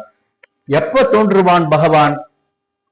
பகவத்கீதையிலே அவனே சொல்றான், யதா யதா ஹி தர்மஸ்ய க்ளானிர்பவதி பாரதா அப்யுக்தானாம் அதர்மஸ்ய ததாத்மானம் சுதாம் யகம் என்று.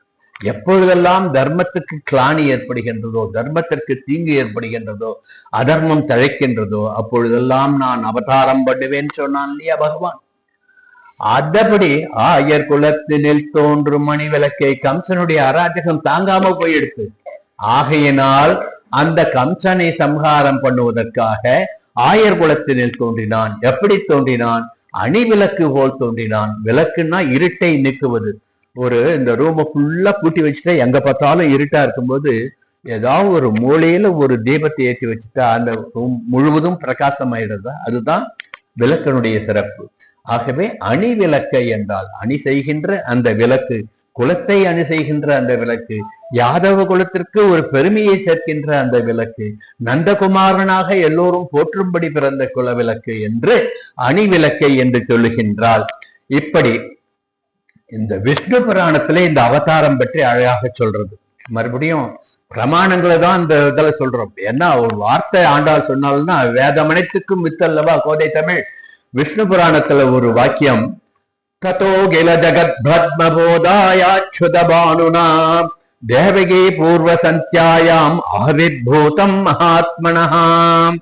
தேவகி பூர்வ சந்தியாயாம், தேவகி என்ற கிழக்கு திசையிலிருந்து அச்சுத பானுனஹா, அச்சுதன் என்ற சூரியன் ததோகில ஜகத் பத்ம போதாயாக, இந்த உலகம் என்ற தாமரை மலரும்படி தோன்றினான். தாமரை எப்போ மலரும்? சூரியன் கிரகணம் பற்றால் தாமரை மலரும். தேவகி திருவயிற்றில் இவன் அவதாரம் பண்ணினது இந்த உலகமாகிய தாமரை மலர வேண்டும் என்பதற்காக என்று விஷ்ணு புராணம் சொல்லுகின்றது. ஆயர் குலத்தினில் தோன்றும் அணிவிளக்கை, ஏன் அணிவிளக்கு என்று சொன்னால் இதற்கு நாம நம்மாழ்வாரை கொஞ்சம் துணைக்கு கூட்டுன்றோம். நம்மாழ்வார் கிருஷ்ணனுடைய அவதாரம் பற்றி ஒரு பாசுரம், அற்புதமான பாசுரம் கொடுக்கிறார்.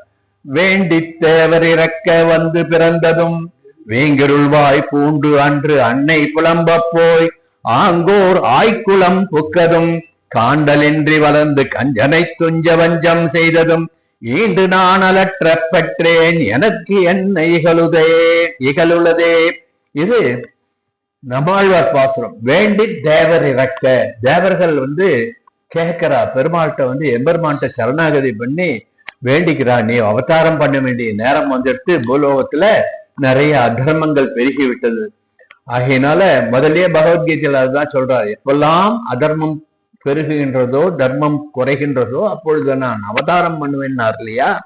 அதன்படி தேவர்கள் வேண்டியதுபடி இது இப்படி ஒரு அர்த்தங்கள்லாம், தேவர்களை இறக்க வைத்து தான் வேண்டி தான் அவதாரம் பண்ணினான். இவன் அவதாரம் பண்றதுக்கு ஏதாவது ஒரு வியாஜ்யம் வேண்டும்.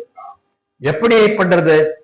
ஒரு மாயம் பண்றான். தேவர்கள்லாம் தன்னை சரணாகதி பண்ணி அவர்கள் பிரார்த்தித்தபடி, நானே போய் பிறக்கலப்பா, நீங்க எல்லாம் கேட்டுட்டீங்க, நான் போய் பிறக்கிறேன்ட்டு பிறந்தான். நான் எம்பெருமானுடைய மாயம். வேண்டி தேவர் இறக்க. இப்போ எம்பெருமான் எப்படி பிறக்கிறான்றதுக்கு ஒரு சின்ன ஒரு முன்னோட்டம் பார்க்க வேண்டும். இவன் பிருஷ்ணி குலத்தில் பிறந்தான்ட்டு முதலே சொன்னேன் இல்லையா. இவர் ஆயர் குலம் கிடையாது, பிருஷ்ணி குலம். பிருஷ்ணி சுதபா என்று ஒரு தம்பதியர். பிருஷ்ணி சுதபா தம்பதிகள் தவம் இருந்து எம்பெருமானை ஸ்ரீமன் நாராயணனை பிரார்த்தித்த பொழுது நாராயணன் பிரத்யட்சமாற. அப்பொழுது தேகி தேகி தேகின்ட்டு 3 தடவை கேட்டாலாம்.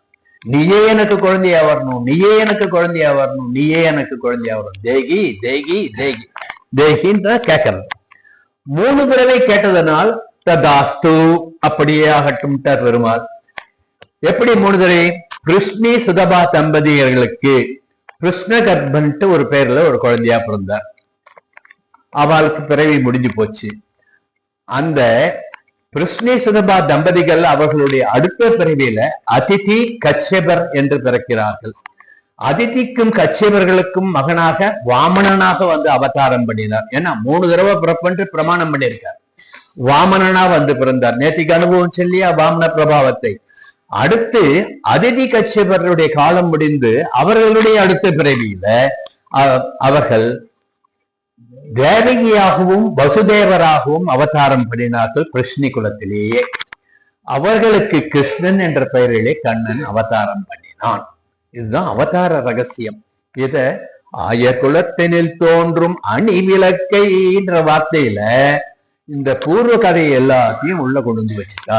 அப்படித்தான் அதை நாம் அனுபவிக்க வேண்டும். ஆகையினால வேண்டி தேவர் இறக்க, தேவர்கள் இறக்க, தேவர்கள் வேண்டிக் கொண்டதன்படி அல்லது தன் மாயையினால் தேவர்கள் தன்னை வேண்டும்படி செய்து காலம் கனிய அந்த தேவர்கள் இவனை எப்படி ஸ்தோத்திரம் பண்ணினாருன்னா ஸ்ரீமத் பாகவதத்துல சொல்லுவா. பாகவதம் போல கிருஷ்ணானுபவத்தை, பாகவதமே கிருஷ்ணானுபவம் தானே. அந்த பாகவதத்துல தசமஸ்கந்தத்திலே 2வது அத்தியாயத்திலே 5வது ஸ்லோகம், சத்யவிரதம் சத்யபரம் திரிசத்யம் சத்யஸ்ய யோனிம் நிகிதஞ்ச சத்யே சத்யஸ்ய சத்யம் ருத சத்ய நேத்திரம் சத்யாத்மகம் துவாம் சரணம் பிரபன்னாகா என்று தேவர்கள் எம்பெருமானை சரணம் பண்ணி வேண்டிக் கொண்ட காலம் கனிந்த பொழுது அவதார ரகசியத்தின்படி ஒருத்தி மகனாய் பிறந்து, தேவகி வசுதேவருடைய மகனாக பிறந்து ஓரிரவில் ஒருத்தி மகனாய் ஒளித்து வளர்ந்தான்.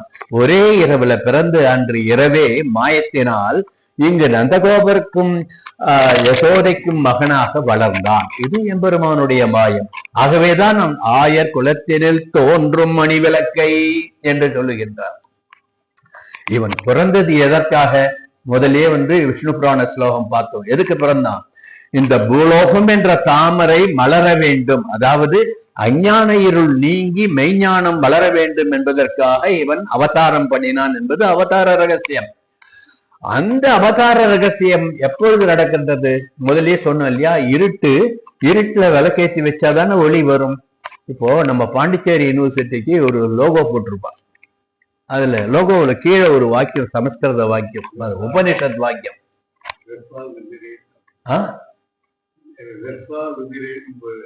இல்ல, உபனிஷத் வாக்கியம் இருக்கும். இருட்டிலிருந்து என்னை வெளிச்சத்திற்கு அழைத்து போ. ஆமா, இருட்டிலிருந்து என்னை வெளிச்சத்திற்கு அழைத்து போ என்று சமஸ்கிருத ஸ்லோகத்தினுடைய அர்த்தம். ஸ்லோகத்தையும் சொல்லிடுவேன், இருந்தாலும் உங்களுக்கு தூண்டி விடணும் இல்லையா, படிச்சு பாருங்க. நீங்க யூனிவர்சிட்டி லோகோ எடுத்து பாருங்க, கீழே அப்படி வல்லவா சமஸ்கிருத உபனிஷத் வாக்கியம் அழகா எழுதியிருக்கும். கரெக்டா? சரி, இருட்டிலிருந்து வெளிச்சத்துக்கு அழைத்து போகணும். ஆகவே இந்த பூலோகத்தில் இருக்கின்ற அஞ்ஞானத்திலிருந்து மெய்ஞானத்திற்கு அழைத்து போகணும். அதற்காக ஒரு ராத்திரியிலே விளக்காக தோன்றினான். இருட்டை அகற்றுகின்ற விளக்காக ஒரு இரவிலே தோன்றினான். யார்? கிருஷ்ணன். அந்த இரவு எப்படிப்பட்ட இரவு? இரவிலே ஒரு இரவு, அந்த இரவுக்கு மற்றொரு இரவு, அந்த இரவுக்கு மற்றொரு இரவு, இப்படி 3 விதமான இரவுகள் அந்த ஒரு இரவுல வருது. அது எப்படி என்ன கதை விடுறீங்கன்னா, அதற்கு நாம் ஒரு கால பிரமாணத்தை பார்க்க வேண்டும். நமக்கு 1 வருஷம், தேவர்களுக்கு 1 நாள். கரெக்டா? அப்போ நமக்கு தை மாசம் முதல் ஆடி மாசம் வரை, ஆணி மாசம் வரை உள்ள காலம் உத்தராயண காலம். 6 மாசம். தேவர்களுக்கெல்லாம் அது பகல் பொழுது. முதல் நாளே இது அவதாரிகளை அனுபவிச்சோம். அப்புறம் ஆடி முதல் மார்கழி மாதம் வரை தட்சிணாயன புண்ணிய காலத்துல நாம அனுசரிக்கிறோம். 6 மாசம் இல்லையா?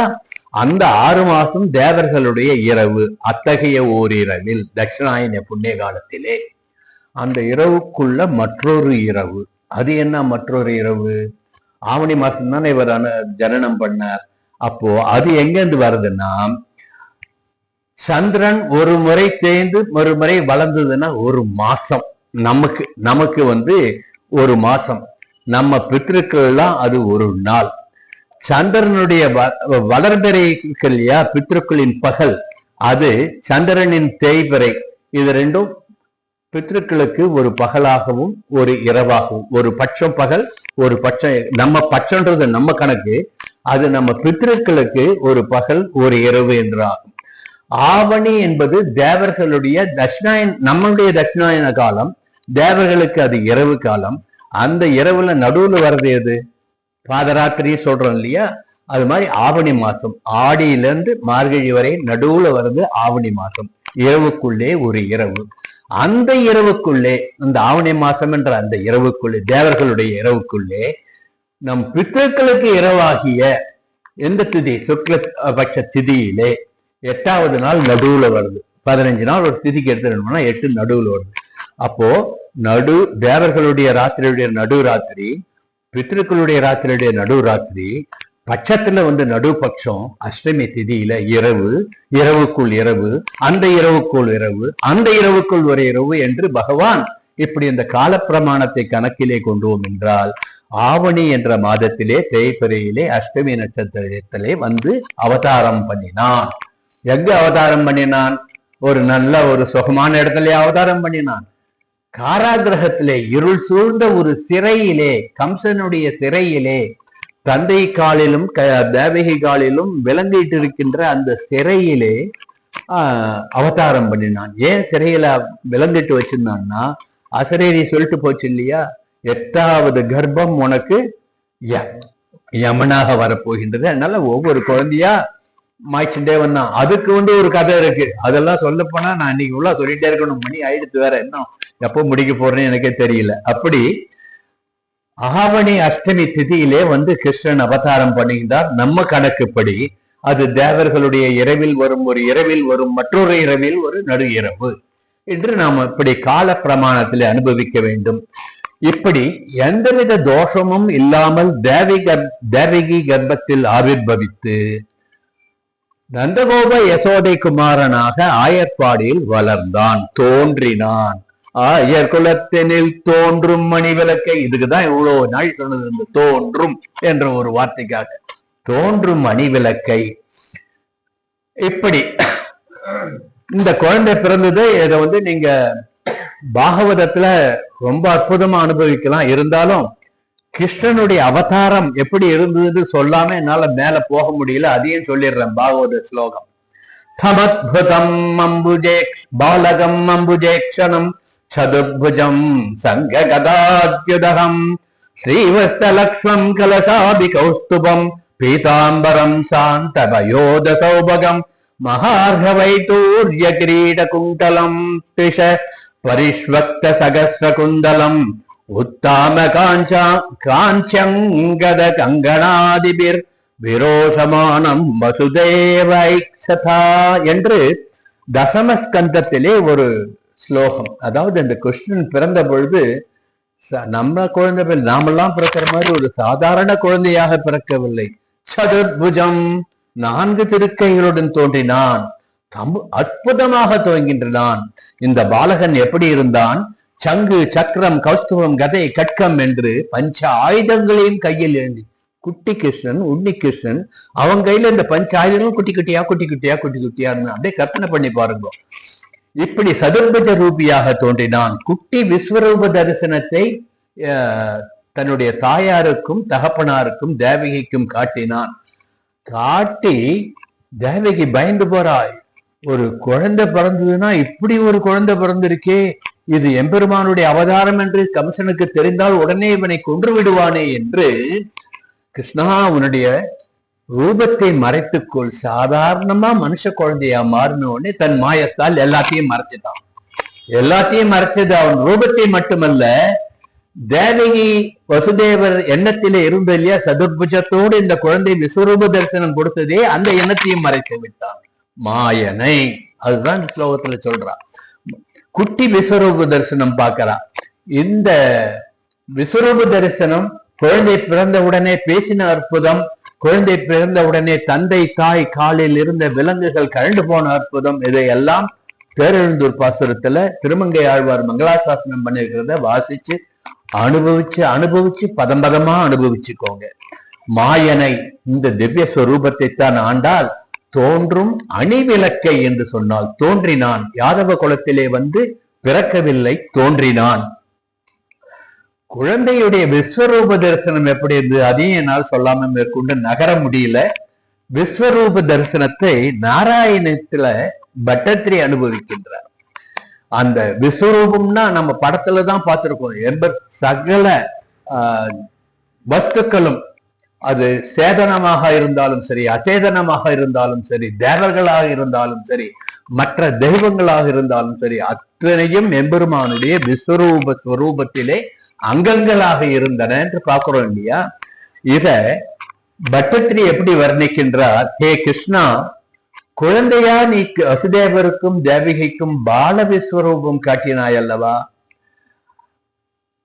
அந்த விஸ்வரூப புருஷனாக நீ காட்சி அளித்தாய் அல்லவா? அது எப்படி இருந்ததுன்னா, உள்பாதம் வாசிகை முதலான பாம்புகள் வசிக்கின்ற பாதாள லோகம், மேல் பாதம் அசுரர்கள் வசிக்கின்ற ரசாதன லோகம், கணுக்கால் அசுரர்கள் வசிக்கின்ற மகாதள லோகம், முழங்கால் மாயாவிகள் வசிக்கும் தலாதள லோகம், ஜானு என்ற முட்டி மகாபலி வாசம் செய்கின்ற சுதல லோகம், 2 தொடைகளும் அரக்கர்கள் வசிக்கின்ற அதல விதல லோகங்கள், இடுப்பு ஓரறிவு முதல் 6 அறிவு வரை உள்ள இந்த நாம் வசிக்கின்ற இந்த பூலோகம், வக்ஷஸ்தலம் இந்திரலோகம், நாபி கிரகங்களும் நட்சத்திரங்களும் இருக்கின்ற ஆகாசம், கழுத்து மகர்ஷிகள் வாசம் படுகின்ற மகரலோகம், திருமுக மண்டலம் பித்ருக்களுடைய ஜனோலோகம், நெற்றி தேவதைகளுடைய தபோலோகம், சிரசு பிரம்மாவுடைய சத்தியலோகம், அடிப்பாதத்திலே பர்வதங்கள், முழங்காலிலே மிருத்துக்கள், தொடையிலே பிரகஸ்பதி, வக்ஷஸ்தலத்திலே மகாலட்சுமி, சதுர்புஜங்களிலே தேவதைகள், கண்டத்திலே மகரிஷி, வாக்கிலே ஸ்ருதி, மூக்கிலே வருணன், நாக்கிலே அக்னி, நெற்றியிலே கோபம், கீழ் உதட்டில் லோபம், மேல் உதட்டில் வெட்கம், பற்கள் நட்சத்திரம், தொற்றுப்பல் யமதர்மராஜன், காதுகள் திசைகள், நாசிகள் அஸ்வினி தேவர்கள், ஸ்தனங்கள் தர்மம், பிருஷ்டபாகத்திலே அதர்மம், வயிற்றிலே சமுத்திரங்கள், ஜனேந்திரியத்திலே பிரஜாபதி, அண்டகோசங்கள் மித்ரதேவதை, வேர்வையில் விருட்சங்களும் செடிகொடிகளும், நரம்பு குழாய்கள் சாஸ்திரங்கள், தேவர்களும் யோகிகளும் யோசிக்கக்கூடிய அழகான திருவடிவம் என்று இந்த சொரூப லட்சணத்தை அங்கமாக அனுபவித்தார் பட்டத்திரி. இங்க ஒன்னே ஒண்ணு நாம் சொல்லணும். இதுல எப்படி சொல்றார், நாக்கில் அக்னின்னு சொல்லியிருக்கார் பாரு. நாக்குல எப்பயும் அது ஈரத்துலதான் இருக்கு, ஆனா நாக்கில் அக்னின்னார். பொய் கிடையாது. தீயினால் சுட்ட பொன் உள்ளாரும் ஆறாதே, நாவினால் சுட்டவடு. ஒரு வார்த்தை தப்பா சொல்றது, வார்த்தை சொல்றதே அது நாக்கு. தவறான வார்த்தை சொன்னால் அந்த சுடு வார்த்தை மறக்கவே முடியாது. அதனால்தான் நாவிலே அக்னி என்று பட்டத்திரி அனுபவித்திருக்கின்றார் என்று அனுபவிக்கின்றோம். தேவர்களும் ரிஷிகளும் உபாசிக்கக்கூடிய அழகிய திருவடிகள். இந்த சொரூபத்திலே எப்படி இருந்தான்? பட்டு பீதாம்பரமும் தங்க உத்தியானும் ஜொலிக்கின்ற அழகான இடுப்பு, அகலகெல்லேன் விரையும் என்று தாயாருடனும் கௌஸ்துபத்துடன் தோடுகின்ற அழகான திருமார்பு, சங்கு சக்கரம் கதை கட்கம் சார்கம் என்று பஞ்சாயுதங்களுடன் கூடிய சதுர்புஜங்கள், அழகான கழுத்திலே நகரகண்டிகை, துவற்பவழ இதழ், கோலனில் கொடிமூக்கு, கருணியே ததும்பும் கண்கள், விசாலமான நெட்டையிலே கஸ்தூரி திலகம். கஸ்தூரி திலகம் லலாட்ட பலகே நம்ம சுவாமி அனுபவிச்சிருக்கார். அதையும் அனுபவிங்க. ஆக கஸ்தூரி திலகம் நெற்றியிலே, அழகான சிரசிலே மேகத்தையும் பழிக்கக்கூடிய அந்த கேசபாசங்கள், மைவண்ணனருங்குஞ்சி குழல் பின்னாட அழுவார் அனுபவிச்சார் இல்லையா? எம்பெருமானுடைய சொரூபத்தை பட்டத்திரி இப்படிலாம் அனுபவிக்கின்றார். விசாலமான சிரசிலே மேகத்தை பழிக்கின்ற கேசவாசம், சூரிய ஒளியையும் மங்கச் செய்கின்ற நவரத்ன கிரீட்டம், அசைந்தாடும் அழகிய மயில் பீலி. கண்ணன்னாலே நமக்கு ஞாபகம் வருது. அசைந்தாடும் மயில் ஒன்று கண்டேன், காத்தால வாசிச்சார் இல்லையா? அவர் வித்வான் வாசிச்சார் சொல்றார். மயில் பீலி கிரீடத்துல மயில் பீலி அசைந்தாடுகின்றது.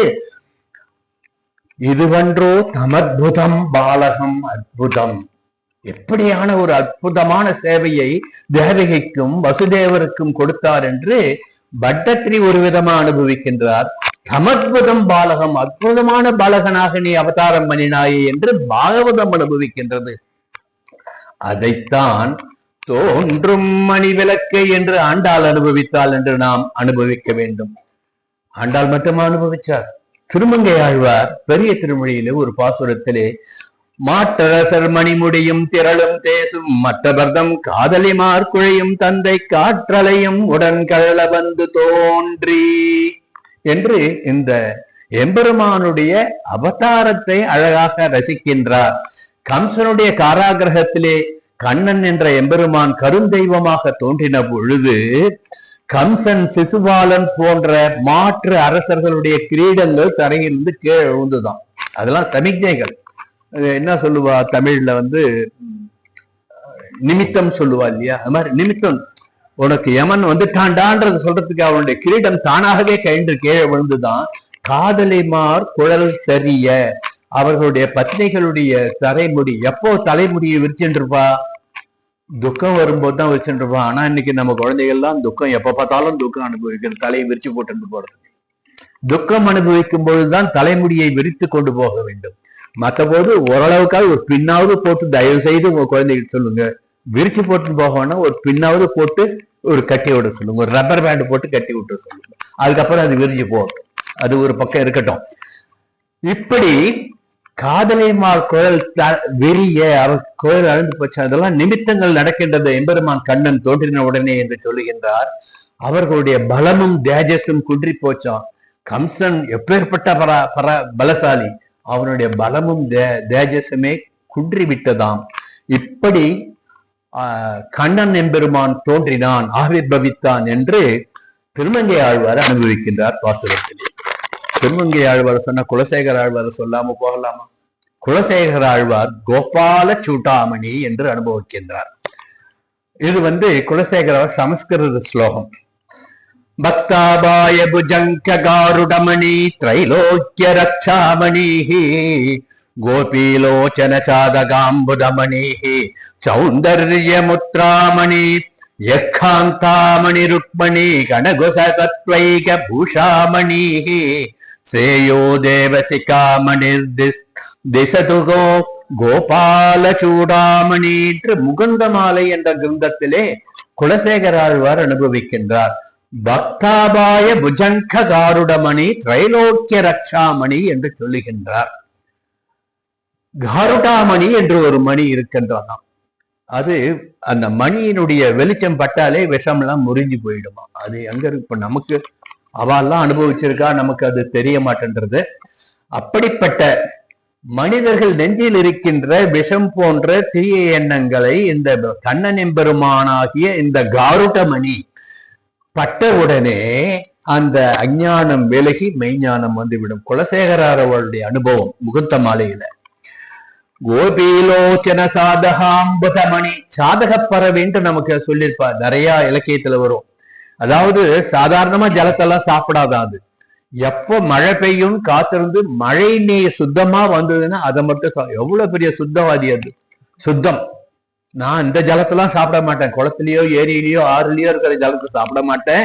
எப்போ அந்த மழை நீர் விழுகின்றதோ, சுத்தமாக எந்த கலப்பும் இல்லாமல் இருக்கின்றதோ, அதை மட்டும் உட்கொள்ளுவேன் என்ற சாதக பறவைகளை போன்று கிருஷ்ணனையே பார்க்க வேண்டும் என்று சாதகம் பண்ணி கொண்டிருந்தார்கள். ஆகவே கோபீலோச்சன சாதகாம்புதமணி, இந்த கிருஷ்ணன் கோபிகர்களுக்கு, சாதக பறவை போன்ற கோபிகர்களுக்கு ஒரு மணிரத்னம் போன்றவன். சௌந்தர்ய முத்ராமணி, எப்படிப்பட்ட கிருஷ்ணன் அவன்? சௌந்தரராஜன், அழக சுந்தரன், அழகானவன். ஆகையினால் சௌந்தர்ய மணி என்று சொல்லுகின்றார். அழகானன்னு உடனே அழகே அழகனே அச்சச்சோன்ட்டு திருநாகையில திருநாகப்பட்டினத்திலே ஆழ்வார் அனுபவிச்சிருக்காலே சௌந்தரராஜ பெருமாள். சௌந்தரராஜனா சௌந்தரராஜன் தான். இன்னைக்கு வாசல்ல இருந்தே சேவிக்கலாம் அந்த பெருமாளை, வாசல்ல இருந்தே மூலவரை நாம சேவிச்சு கை கூப்பலாம், அந்த அளவுக்கு அந்த கோவில். அந்த சௌந்தரராஜனை போன்று அழகனே கண்ணனே என்று சொல்லுகின்றார். எக்காந்தாமணி ருக்மணி கடககுசத்வைக பூஷாபணி, ருக்மணி தேவி ஆசையோடு தன் மார்பிலே அழகு செய்கின்ற ரத்தனமாக சூடிக்கொள்கின்ற கிருஷ்ணா. எப்படி எல்லாம் அனுபவிச்சுருக்கார் பாருங்க. ஸ்ரேயே தேவசிகாமணி திசதுனோ கோபால சூடாமணி, தேவர்கள் முடியில் திருமுடிகளிலே இருக்கின்ற ரத்னம் இந்த சிக்காமணியாகிய இந்த கண்ணன் ஆக நமக்கு பிறந்து இருக்கின்றான். ஆகவே இந்த கண்ணன் நம்மை ரட்சிக்கட்டும் என்று குலசேகர ஆழ்வார் அனுபவித்திருக்கின்றார். முதல் ஆழ்வார்லாம் சும்மா இருப்பாளா? அவளும் அனுபவிச்சா. வையம் தகலியா வார்கடலே நெய்யாக, அந்த அன்பியை தகழியாகவும் ஆர்வத்தியை நெய்யாகவும் கொண்டு விளக்கு ஏற்ற திருக்கண்டேன் பொன்மேனி கண்டேன் என்று ஆழ்வார்கள் 3 பேரும் அனுபவிச்சால் அல்லவா? அத்தகைய கண்ணன் யமுனை துறைவன். ஏன் துறைவன்? இந்த சம்சார சாகரத்தில் இருந்து இந்த வாழ்க்கை என்னும் படகிலே நம்மை அழைத்து சென்று அக்கறையாகிய மோட்சத்தில் நம்மை கரை சேர்க்கின்ற துறைவன் படகோட்டி. இந்த படகோட்டி வேற யாரும் இல்ல, படகோட்டின்னு ஒண்ணு வேற ஏதாவது நினைச்சுக்காதீங்க. இந்த படகோட்டி நம்மை படகிலே சம்சார சாகரத்திலே கடந்து செல்வதற்கு உதவுகின்ற படகோட்டி எம்பெருமான் கண்ணன். ஆகவே அவன் மணிவிளக்கு, ஆகவே அவன் அணிவிளக்கு, ஆகவே அவன் தோன்றும் மணிவிளக்கு என்று ஆண்டாள் நமக்கு அருளி செய்திருக்கின்றாள் என்று அனுபவிக்கணும். ஆயர் குலத்தினில் தோன்றும் மணிவிளக்கை. அடுத்தது என்ன சொல்றா? தாயை குடல் விளக்கம் செய்த தாமோதரனை. தாமோதரன் என்றால் தாம உதரன். தாமம் என்றால் கயிறு, உதரம் என்றால் வயிறு. வயிற்றிலே கயிற்றால் கட்டப்பட்டதனால் தழும்பு ஏற்பட்டதனால் அவனுக்கு தாமோதரன் என்ற ஒரு உருவக பெயர் வந்து விட்டது, அடையாள பெயர் வந்து விட்டது. நாம ஸ்கூல்ல படிக்கும் போதெல்லாம் ஒவ்வொரு வாத்தியாருக்கும் ஒரு பட்ட பேர் வைப்போம், பசங்களுக்கு ஒரு பட்ட பேர் வைப்போம். எந்த வாத்தியாருக்கு என்ன பட்ட பேர் வச்சோம்னு நீங்களே நினைச்சுக்கோங்க. அவருக்கு அது பேர் இருக்கும், அவருக்கு அழகா பேர் இருக்கும், ராமன் கிருஷ்ணன் ஏதாவது பெரியவா பேர் வச்சிருப்பா. ஆனா பசங்க குசும்புத்தனமா என்ன பண்ணுவா, அந்த கணக்கு வாத்தியாரா அவருக்கு இந்த பேரு, சயின்ஸ் வாத்தியாரா அவருக்கு இந்த பேருன்ட்டு ஒரு பேர் வச்சு எல்லாரும் பண்ணிருப்போம். அதுல யாருமே விதி வைக்க கிடையாது, எப்படியாவது அனுபவிச்சிருப்போம். அது மாதிரி தாம உதரன், தாமத்தினால் கட்டப்பட்டு அதனால் ஏற்பட்ட தழும்பை தன் திருவயிற்றிலே அடையாளமாக கொண்டவன் என்பதனால் தாம உதரன் தாமோதரன்.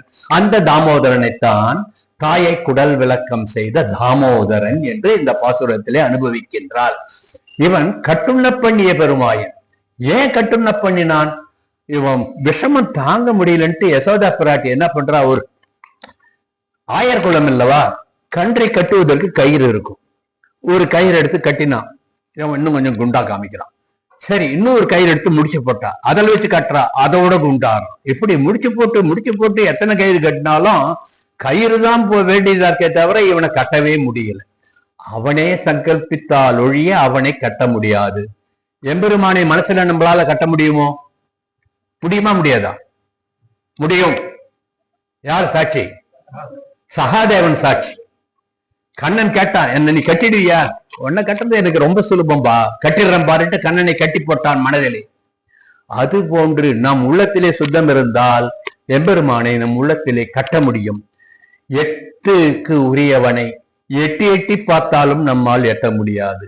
ஆனால் அவனை உள்ளத்திலே கொள்ள முடியும், மனசிலே வைத்துக் கொள்ள முடியும். அவனால் அவன் திருவடியை எட்டுவதற்கு ஒரே உபகரணம் அவன் திருவடியில் சரணாகதி பண்ணுவதுதான். இதுதான் திருப்பாவையினுடைய மொத்த சாராம்சம். ஏன் திருப்பாவை? ஸ்ரீ வைஷ்ணவத்தினுடைய தத்துவமே சரணாகதி. சரணம் என்று போய் சரணாகதி பண்ணிவிட்டால் அபயப்பிரதான சாரன்னு சுவாமி அற்புதமா ஒரு கிரந்தம் நமக்கு பண்ணி கொடுத்திருக்கார். அபயம் பண்ணவனுக்கு இப்ப மறுபடியும் ராமாயணத்துல விபீஷணன் வரான். யாரு விபீஷணன்? ராவணனுடைய தம்பி. அவன் ஆகாய மார்க்கமா காத்துட்டு இருக்கான், சரணம் பண்ண வந்திருக்கின்றேன் என்று. கீழே இருக்கிற வானரங்கள் கரடிகள் எல்லாம் சொல்றா, ஐயோ அவன் அரக்கன், ராவணனுடைய தம்பி, நம்ம கிட்ட ரகசியத்தை தெரிஞ்சுட்டு போறதுக்காக வந்திருக்கான், இவனை ஏற்றுக்கொள்ளாதே ராமான்ட்டு எல்லாரும் தடுக்கிறார். ராமர் எதுவும் பண்ணல. ஆஞ்சநேயர் ஒரு ஓரமா பவ்யமா கை கூப்பிட்டு ராம ராம ராம ராம ராமன்ட்டு ராம மந்திரம் சொல்லிட்டு இருக்கார். ஆஞ்சநேயரை பார்க்கிற பார்வை ஒன்றே போதுமே, பார்வைதான் ஆஞ்சநேயர் அப்படி பார்க்கிறார். அவனை ஏற்றுக்கொள்ளலாம். ஏன்னா இவர் தான் நேரடியாக போய் பார்த்துட்டு வந்திருக்காரு லங்கையில விபீஷணன் எந்த கோலத்தில் இருந்தான் என்று. ராவணன் இந்த குரங்கை கொன்றுவிடு என்று ஆக்ஞை பண்ணின பொழுது, தூதனை வதைப்பது ராஜ தர்மம் அல்ல என்று நீதியை எடுத்து சொல்லி ஆஞ்சநேயனை கொல்லக்கூடாது என்று தடுத்தாட்கொண்டு, ஆனால் தவறு செய்தவனுக்கு ஒரு தண்டனை கொடுப்பது ராஜ மரபு. அதன்படி குரங்குகளுக்கெல்லாம் எது விசேஷம்? வாள் தான் விசேஷம்.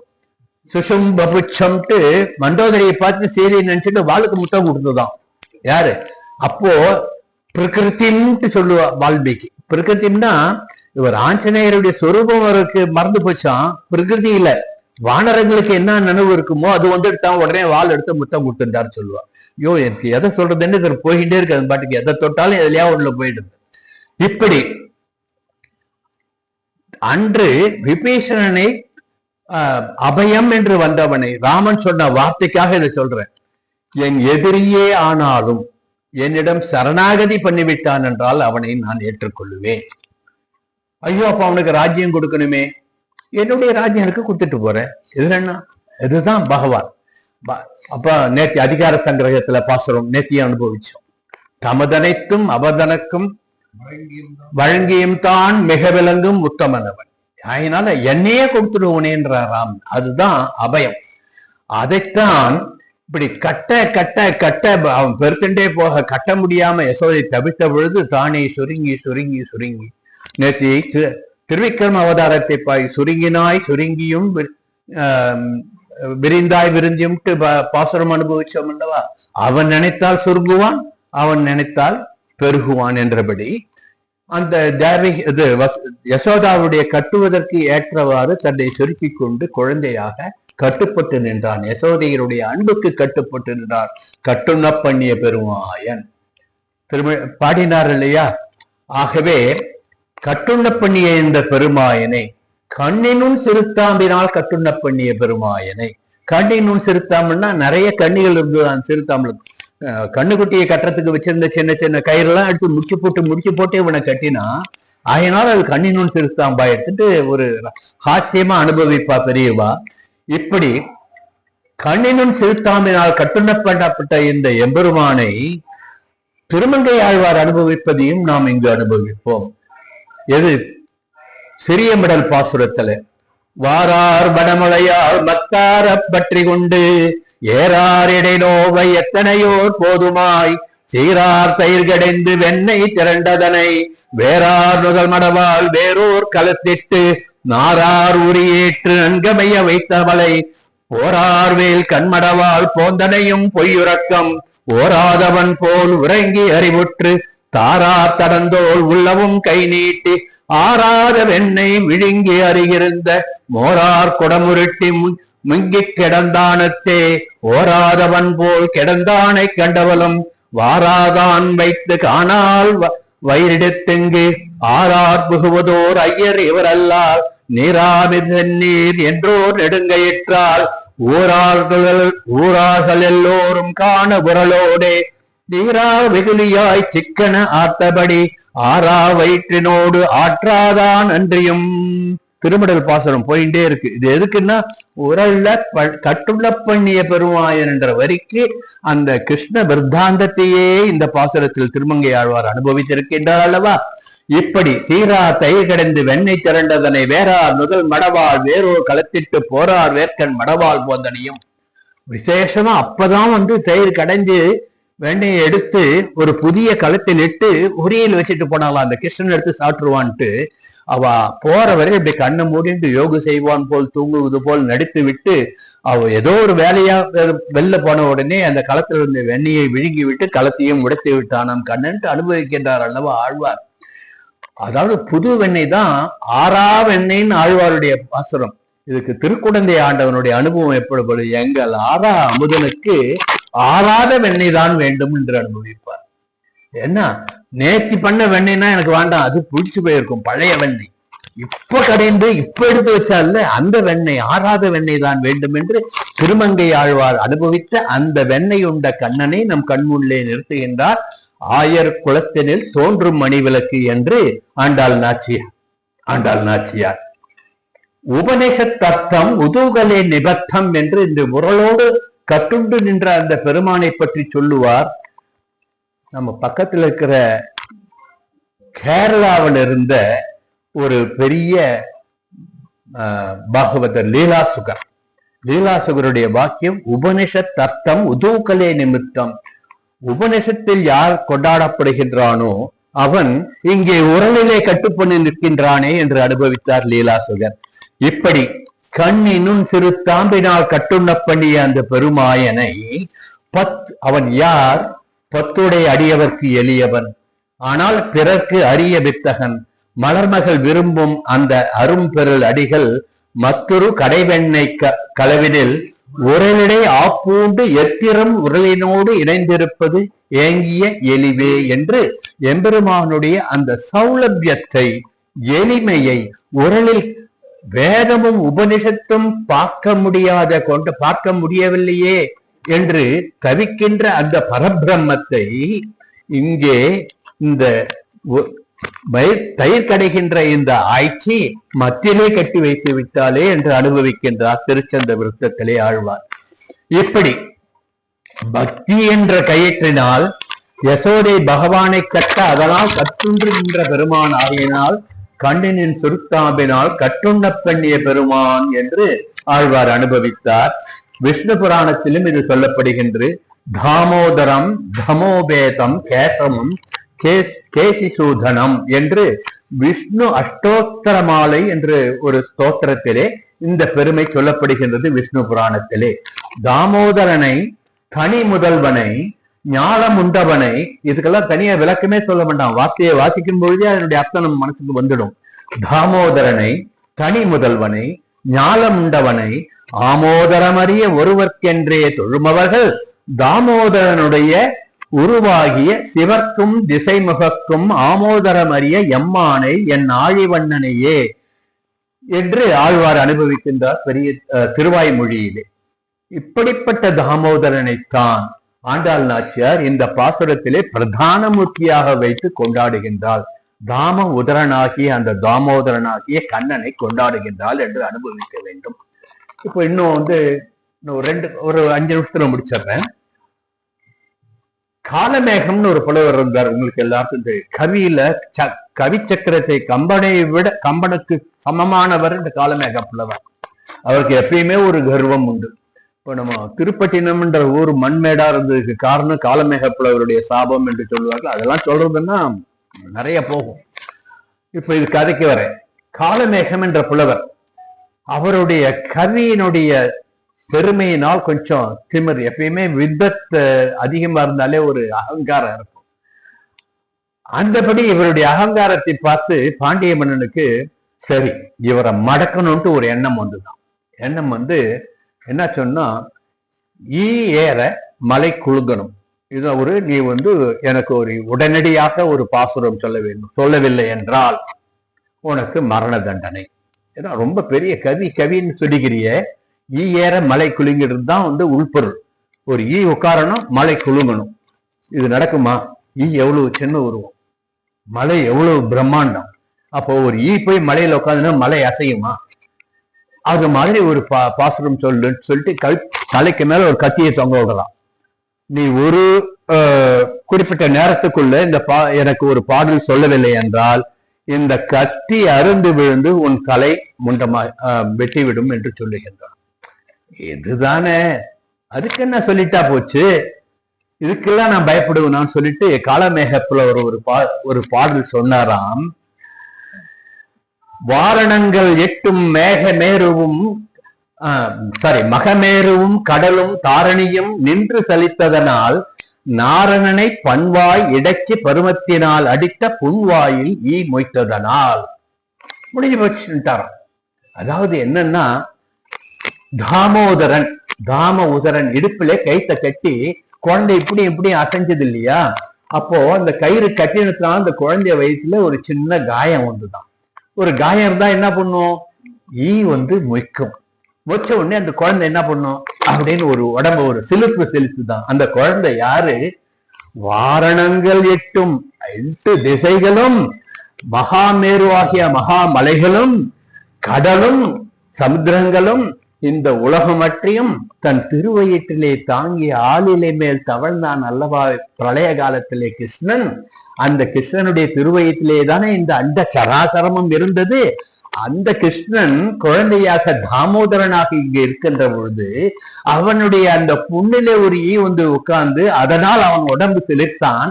அப்பொழுது அவன் திருவயிற்றிலிருந்து அகல புவனமும் சிலிர்த்தது, அந்த லோகங்களும் சிலிர்த்தது, அத்தனை மலைகளும் சிலிர்த்தது, ஈ ஏற மலை சிலிர்த்தது. போருமா ராஜா பாடல் தான், நீதாண்டா கவிட்டு பரிசு கொடுத்தானா ராஜா. இது எதுக்கு சொல்ல வந்தேன்னா, தாமோதரன் என்ற வார்த்தையில ஆண்டாள் எதெல்லாம் நம்ம நினைச்சு பார்க்க வைக்கிறான்றதுக்காக இது சொல்ல வருகின்றேன். இப்படி கண்ணினன் சுருத்தாம்பினால் கட்டுண்ட பெண்ணிய பெருமாயன் யசோதையனுடைய பிள்ளையாக வளர்ந்தான். தாயை குடல் விளக்கம் செய்த தாமோதரன். அது என்ன குடல் விளக்கம்னா, விளக்கெண்ண கொடுத்து குடலை சுத்தம் பண்ணானா? இல்லையே. என்ன சுத்தம் பண்ணா? என்ன நோன்பு நோற்றாள்களோ இவளை பெற்றவையுடையாள். ஆழ்வார் அனுபவம். இப்படிப்பட்ட ஒரு குழந்தையை எம்பெருமானையே குழந்தையாக பெறுவதற்கு என்ன நோன்பு நோற்றாள்களோ தாயை குடல் விளக்கம் செய்த தாமோதரனை என்று ஆண்டாள் அனுபவிக்கின்றாள். சரி, இப்போ எல்லாரும் யாரு எங்க இருக்கான், அவனுடைய பேர் என்ன, அவனுடைய ஊர் என்ன, அவனுடைய சொரூபம் என்னன்னு எல்லாத்தையும் சொல்லலாம். திருஞான சம்பந்தர் ஒரு பாசுரம், இந்த திருவாரூர் பாசுரம் சொல்லுவார். இருந்தாலும் இப்போ திருப்பாவை வாசிக்கும் பொழுது திருவம்பாயெல்லாம் சேர்த்து சொல்றா இல்லையா? அதனால அதையும் ஒண்ணு சொல்றேன். முன்னே அவனுடைய நாமம் கேட்டால், மூர்த்தி அவன் இருக்கும் வண்ணம் கேட்டால், பின்னை அவனுடைய ஆரூர் கேட்டால், பயர்க்கும் அவனுக்கே பிச்சையானால் அன்னையையும் அத்தனையும் அன்றே நிற்றால் என்றும் அவனுக்கே அடிமையானால்ட்டு அந்த திருவாரூர் எம்பெருமானிடம் நாயகி பாவத்துல சொல்றார். ஆழ்வார்தான் நாயகி பாவத்துல சொல்றதா இல்ல, அந்த நாயன்மார்களும் நாயகி பாவத்துல அனுபவிச்சிருக்கான். முதல்ல அவ யாரு? அவர் தான் ஈஸ்வரன். இங்க திருவாரூர்ல இருக்கார். அவர் பேர் என்ன? தியாகராஜன். அவர் என்ன ஒரு தெரியாதா? தியாகராஜன் இருப்பது திருவாரூர். முன்னே அவன் நாமம் கேட்டால் அவனுடைய ரூபம் எப்படி இருக்கும்? ரூபத்தை சொல்றான். பின்னே அவனுடைய ஆரூர் கேட்டால் ஆரூர் என்பது ஊர். திருவாரூர்ல இருக்கான்னு சொன்னா இப்படி அந்த பாசனத்துக்கு நம்ம விளக்கம் சொல்லிட்டே போலாம். இப்ப எதுக்கு இதை சொல்ல வந்தோம்னா, இங்கு இந்த பாசுரத்திலே முதல்ல என்ன பண்றா? மாயனை. யார பாட போறோம்? மாயனை. யாரு அவன்? மாயன் மண்ணு வடமைந்தனை. அவன் வடமதுரை மைந்தன். அது வடமதுரை எங்க இருக்கு? யமுனைத்துறையில் இருக்கு. எப்படி வரிசையா பேரை சொன்னால், ஊரை சொன்னால், அவனுடைய சொரூபத்தை சொன்னால், பிறகு அவன் குணவிசேஷங்களை சொன்னால், பிறகு அவன் எப்படிப்பட்டவன் என்பதற்கு விசேஷமான அர்த்தங்களை சொன்னால், இப்படிப்பட்ட அந்த கண்ணனை நாம் போய் செழிப்போம் வாருங்கள் தோழிமார்களே என்று அழைக்கின்றாள். நம்மை எல்லாரையும் அழைக்கின்றார். எப்படி போகணும்னு சொல்றார்? தூயோமாய் வந்து நாம் திரிகரண சுத்தியோடு வந்து தூமலர் தூவி தொழுது நல்ல மலர்களை கொண்டு அவனுக்கு அர்ச்சனை பண்ணுவோம். அவனை வாயினால் பாடி அவனுடைய பெருமைகளை வாயினால் சொல்லி மனதினால் சிந்தித்து அவனுடைய பெருமைகளையே உள்ளத்திலே நினைத்து நினைத்து நினைத்து என்புற்று நாம் மோட்சகதியை அடைவோம். இதுதான் உபாயம், இதுதான் உபேயம், இதுதான் பலன் என்று அத்தனையும் இந்த பாசுரத்திலே சொல்லிவிட்டால், வாயினால் பாடி மனத்தினால் சிந்தித்து என்பதற்கு வேத வாக்கியம் ஒன்றையும் இங்கு விஞ்ஞாபனம் பண்ணுகின்றது. யத் மனசா தியாயதி தத் வாசா வததி, யத் வாசா வததி தத் கர்மனோ கரோதி. எதை நாம் சொல்லுகின்றோமோ, வாக்கால் சொல்லுகின்றோமோ, எதை நாம் மனதால் நினைக்கின்றோமோ அதையே செய்ய வேண்டும். நினைப்பதை சொல்ல வேண்டும், சொன்னதை செய்ய வேண்டும். நாங்கள் சொன்னதை செய்வோம், சொல்லாததையும் செய்வோம் நம்மளை ஏமாத்துறாள், அதெல்லாம் கிடையாது. வேதம் சொல்லுவது போன்று நினைக்க வேண்டும், நல்லதையே நினைக்க வேண்டும். எத் பாவம் தத் பவதி என்று சொல்வது. நீ என்ன நினைக்கின்றாயோ அது போன்றே ஆவாய். எனக்கு ஒண்ணும் கழுசடையாதான் போவன்னு நம்ம நினைச்சிட்டு இருந்தோம்னா அப்படிதான் போயிடுவோம். நான் பகவானுடைய சரணத்தில் சரணம் அடைந்து நல்லவனாக இருப்பேன் என்று நாம் வந்தோம் என்றால், தூயோமாய் வந்து தூமல தூவி தொழுது வாயினால் பாடி மனத்தினால் சிந்தித்தால் போய பிழையும் புகுதருவான். சஞ்சித கர்மங்களையும் போயப்படி ஏற்கனவே பண்ண பாபங்களால் வந்த கர்மங்களை தீர்த்து விடுவான். புகுதருவான் என்றனவும் இப்போ பண்றோம் இனிமே பண்ண போறோன்ற பிழைகள் எது இருந்தாலும் அவற்றையும் போக்கி விடுவான். போயப்படியும் புகுதருவான் என்றனவும் எப்படி போக்குவான்? போன போக்குவான் கிடையாது. ஒரு தீயில ஒரு துரும்பு எடுத்து போட்டா அது இருக்கிற இடத்தை கண்டுபிடிக்க முடியுமா? அந்த பஸ்பத்துல எங்க அந்த துரும்பு இருக்குன்னு பார்க்க முடியுமா? பார்க்க முடியாதல்லவா? அது போன்று தீயினுள் தூசாகும். ஆகவே செப்புன்னு ஒரு ஆணை கொடுக்க. என்ன செப்பு? சாமரம் கிடையாது, தாமரம் இல்ல. செப்புன்னா தாமரம் சொல்றது இல்ல, செப்பு சொல். செப்பண்டி தெலுங்கரை யாரா இருக்கல? செப்பண்டின்னு சொல்லுவீங்கல்ல, சொல்லுன்னு அர்த்தம். பெருமாளுடைய பெயரை சொல்லிக்கொண்டே இரு, பெருமானுடைய திருநாமத்தை சொல்லிக்கொண்டே இரு, அவனுடைய திருநாமத்தை மனசிலே நினைத்துக் கொண்டே இரு என்று கட்டளை போடுகின்றாள் ஆண்டாள் நாச்சியார். வாயினால் உரைப்பதனால் அது வாய்மை. அந்த வாயினால் உரைத்தவற்றை மெய்யால் இந்த உடம்பால் செய்வதனால் அது மெய்மை. இந்த வாய்மையையும் மெய்மையையும் சேர்ந்து அனுபவிப்பதுதான் திரிகரண சுத்தி. அதுதான் என்றுக்கும் இருக்கின்ற உண்மை. அப்போ வாய்மை, மெய்மை, உண்மை, இது மூணையும் ஆண்டாள் நாச்சியார் அழகாக இந்த பாசுரத்திலே நமக்கு செப்பு என்று சொல்லி செல்கின்றார் என்று நாம் அனுபவிக்க வேண்டும். இன்னும் மலர்ன்றதுக்கு பொதுவா நம்ம என்ன நினைப்போம்? மலர்னா புஷ்பம், பூன்னா தாமரை புஷ்பம், மல்லிகை புஷ்பம், மனோரஞ்சித புஷ்பம், வாசனையான புஷ்பங்களை எம்பெருமானுக்கு கொண்டு போய் சாத்த வேண்டும். டிசம்பர் பூன்னு ஒண்ணு பூக்கிறத வாசனையை எல்லாம் அதை கொண்டு எம்பெருமானுக்கு சாத்தக்கூடாது. ஆனா எந்த பூவானாலும் பகவான் ஏற்றுக்கொள்ளுவான். அவனுக்கு பகவானுக்கு அவன் பாக்குறதெல்லாம் நீ எவ்வளவு சமர்ப்பணம் பண்றதுன்றது கிடையாது. எந்த அளவுக்கு ஈடுபாடோட பண்றாய், எந்த அளவுக்கு என்னை நினைத்து பண்ணுகின்றாய். இத பகவத்கீதையிலேயே ஒரு சொல்றான், எனக்கு ஒரு துளி, ஒரு துளசி புஷ்பலமிட்டால் கூட எனக்கு பிரீத்தி என்று சொல்லுகின்றான். ஐயா என்கிட்ட வந்து எதுவுமே கிடையாது, துளசி கூட என்கிட்ட கிடையாதுன்னா வேண்டாம், கவலையே படாத மா சுச்சகா, கவலைப்படாதே. என்ன பண்ணணும்? என்னை நினைத்து காதலாகி கசிந்து கண்ணீர் மல்கு, ஒரு சொட்டு கண்ணீர் அது வரும் இல்லையா, எல்லாருக்கும் எளிதாக வந்துடும் இல்லையா. பகவானே பகவானே, நீ உன் கதி என்றால் உன் சரணல்லா எனக்கு வேறு சரணம் இல்லை என்று அவனை சரணடைந்து ஒரு சொட்டு கண்ணீர் விடு, நான் உன்னை காப்பாற்றுகின்றேன் என்கின்றான். இதுதான் சௌலபியம், எம்பெருமானுடைய எளிமை, எம்பெருமானுடைய நேர்மை. இப்போ புஷ்பத்துக்கு வருவோம். வாசனை புஷ்பங்களால் அர்ச்சனை பண்ணுன்னு ஒரு அர்த்தம் எடுத்துக்கலாம். இத ஒரு அகிம்சா பிரதமம் புஷ்பம், பிரதமமான புஷ்பம், முதன்மையான புஷ்பம் எது?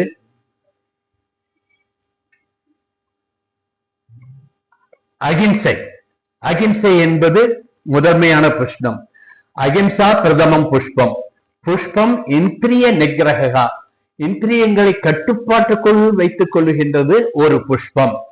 சர்வபூத தயா புஷ்பம், அனைத்து ஜீவராசிகளிடம் அன்பு செலுத்துவது ஒரு புஷ்பம். க்ஷமா புஷ்பம், பொறுமையாக இருப்பது ஒரு புஷ்பம். ஞானம் புஷ்பம், எம்பெருமானே சரண் என்று அந்த ஞானம் அடைகின்றோம் அல்லவா, அது ஒரு புஷ்பம். தபகா புஷ்பம், எம்பெருமானை நினைத்து தியானம் பண்ணுகின்றோம் அல்லவா, அந்த தியானம் ஒரு புஷ்பம். அப்புறம் சத்தியம் ஒரு புஷ்பம், எப்பொழுதுமே உண்மையே பேச வேண்டும் என்று சங்கல்பம் எடுத்துக்கொண்டோம் என்றால் அது ஒரு புஷ்பம். இப்படி 8 விதமான புஷ்பங்கள். இதுதான் வாயினால் பாடி மனத்தினால் சென்றைக்கு தூயமாய் வந்து தூமலர். இந்த 8 புஷ்பங்களும் நாம் போய் பிரகதியில் அங்க இங்க தேட வேண்டாம், போய் எந்த செடியில பூத்திருக்குன்னு பார்க்க வேண்டாம். இது அனைத்தையும் நம் மனத்திலே கொண்டோம் என்றால் வாய்மையை கொள்ளலாம். பொய் பேசாம இருக்கணும், உண்மையே பேசணும்னு நம்மளாலும் பண்ண முடியும். அகிம்சையை நாம கொண்டுக்கலாம், யாரையும் துன்புறுத்தக்கூடாது, எல்லா ஜீவராசிகளும் அன்போடு இருக்கணும்ன்றது, பொறுமையாக இருக்கணும்ன்றது, இப்ப தபம் பண்ண வேண்டியது, எம்பெருமானை நினைக்க வேண்டும் என்பது. இப்படி இந்த புஷ்பங்கள் எல்லாம் நம்மால் மனதிலேயே செய்யக்கூடிய புஷ்பங்கள் எல்லாம். இதுதான் வஸ்தி. மற்ற புஷ்பங்கள் பிரகிருதியிலே இன்னைக்கு நன்னா புத்தம்புது பூவா வந்து நன்னா ரோஜா பூ, நன்னா வந்து இந்த மனோரஞ்சித பூ வாசனையா இருக்கு கொண்டு சாத்தினோம்னா மறுநாள் காத்தால அது வாடி போய்விடும். ஆனால் இந்த 8 புஷ்பம் இருக்க பாருங்க, என்னைக்குமே வாடாது. வாடாத புஷ்பம் வாடாமல்லி. வாடாமல்லின்னு ஒரு புஷ்பம் இருக்கு, அதுவும் வாடாது, அது வேறு புஷ்பம். நாம நினைக்க வேண்டியது இந்த 8 தத்துவங்களாகிய புஷ்பங்களை எம்பெருமானுக்கு சமர்ப்பணம் பண்ணி நம் உள்ளத்தை சுத்தப்படுத்திக் கொள்வோம் என்பதனால்தான் வாயினால் பாடி மனத்தினால் சிந்தித்து தூயமாய் வந்து தூமலர் தூவி தொழுது என்று ஆண்டாள் நாச்சியார் சொல்லுகின்றார். இப்படி இன்னும் சொல்லிட்டே போகலாம். கடைசியில வந்து ஆச்சாரிய சார்வபௌம்னு நிறைய சொல்லணும். இந்த பாசுரத்தை நேர்த்தியே சொல்லிட்டேன். ஏன் நாமோ இவ்வளவு சங்கல் சரணாகதி பண்ணினோம், சரணாகதி பண்ணி எம்பெருமானே சரணம் என்று இருக்கின்றோம். இருந்தாலும் இன்னும் நாம இந்த லோகத்திலே இருக்குமே, ஏன் உடனே பகவான்கிட்ட போகலன்றதுக்கும் ஆச்சாரிய சார்வபௌமன் நமக்கு வந்து பரமபத சோபானம்ன்ற அந்த கிரந்தத்துல அற்புதமான சொல்லியிருக்கார். நீ உன்னுடைய வினை பயனின் காரணமாக இன்று பூலோகத்தில் இந்த சரீரம் அழியும் வரை இருக்க வேண்டும். எப்படி இருக்க வேண்டும்? எம்பெருமானை நினைத்துக் கொண்டு அவன் புகழ் பாடிக்கொண்டு அவன் புகழை கேட்டுக்கொண்டு இந்த லோகத்திலே இருக்க வேண்டும் என்று ஆச்சாரியன் காட்ட வழியிலேயே நடந்து மேலாத பேரிடமிக்கு அன்பு பெற்றோம் அல்லவா, அந்த வழியிலே இருந்து நம் கர்ம பலன் அனைத்தையும் இந்த பூலோகத்திலேயே தீர்த்து எம்பெருமானை வணங்குவதனால் தீயினுள் தூசாகும் என்று நமது சஞ்சித கர்மாக்களும் பிராரப்த கர்மாக்களும் அழிக்கப்பெற்று நாம் தூயவனாக இருந்து ஆண்டாள் சொன்னபடியே வாழ்ந்து நலம் பெறுவோம் என்று பிரார்த்தித்து இந்த பாசுர விசேஷத்தை இந்த அளவிலே பூர்த்தி பண்ணுகின்றேன்.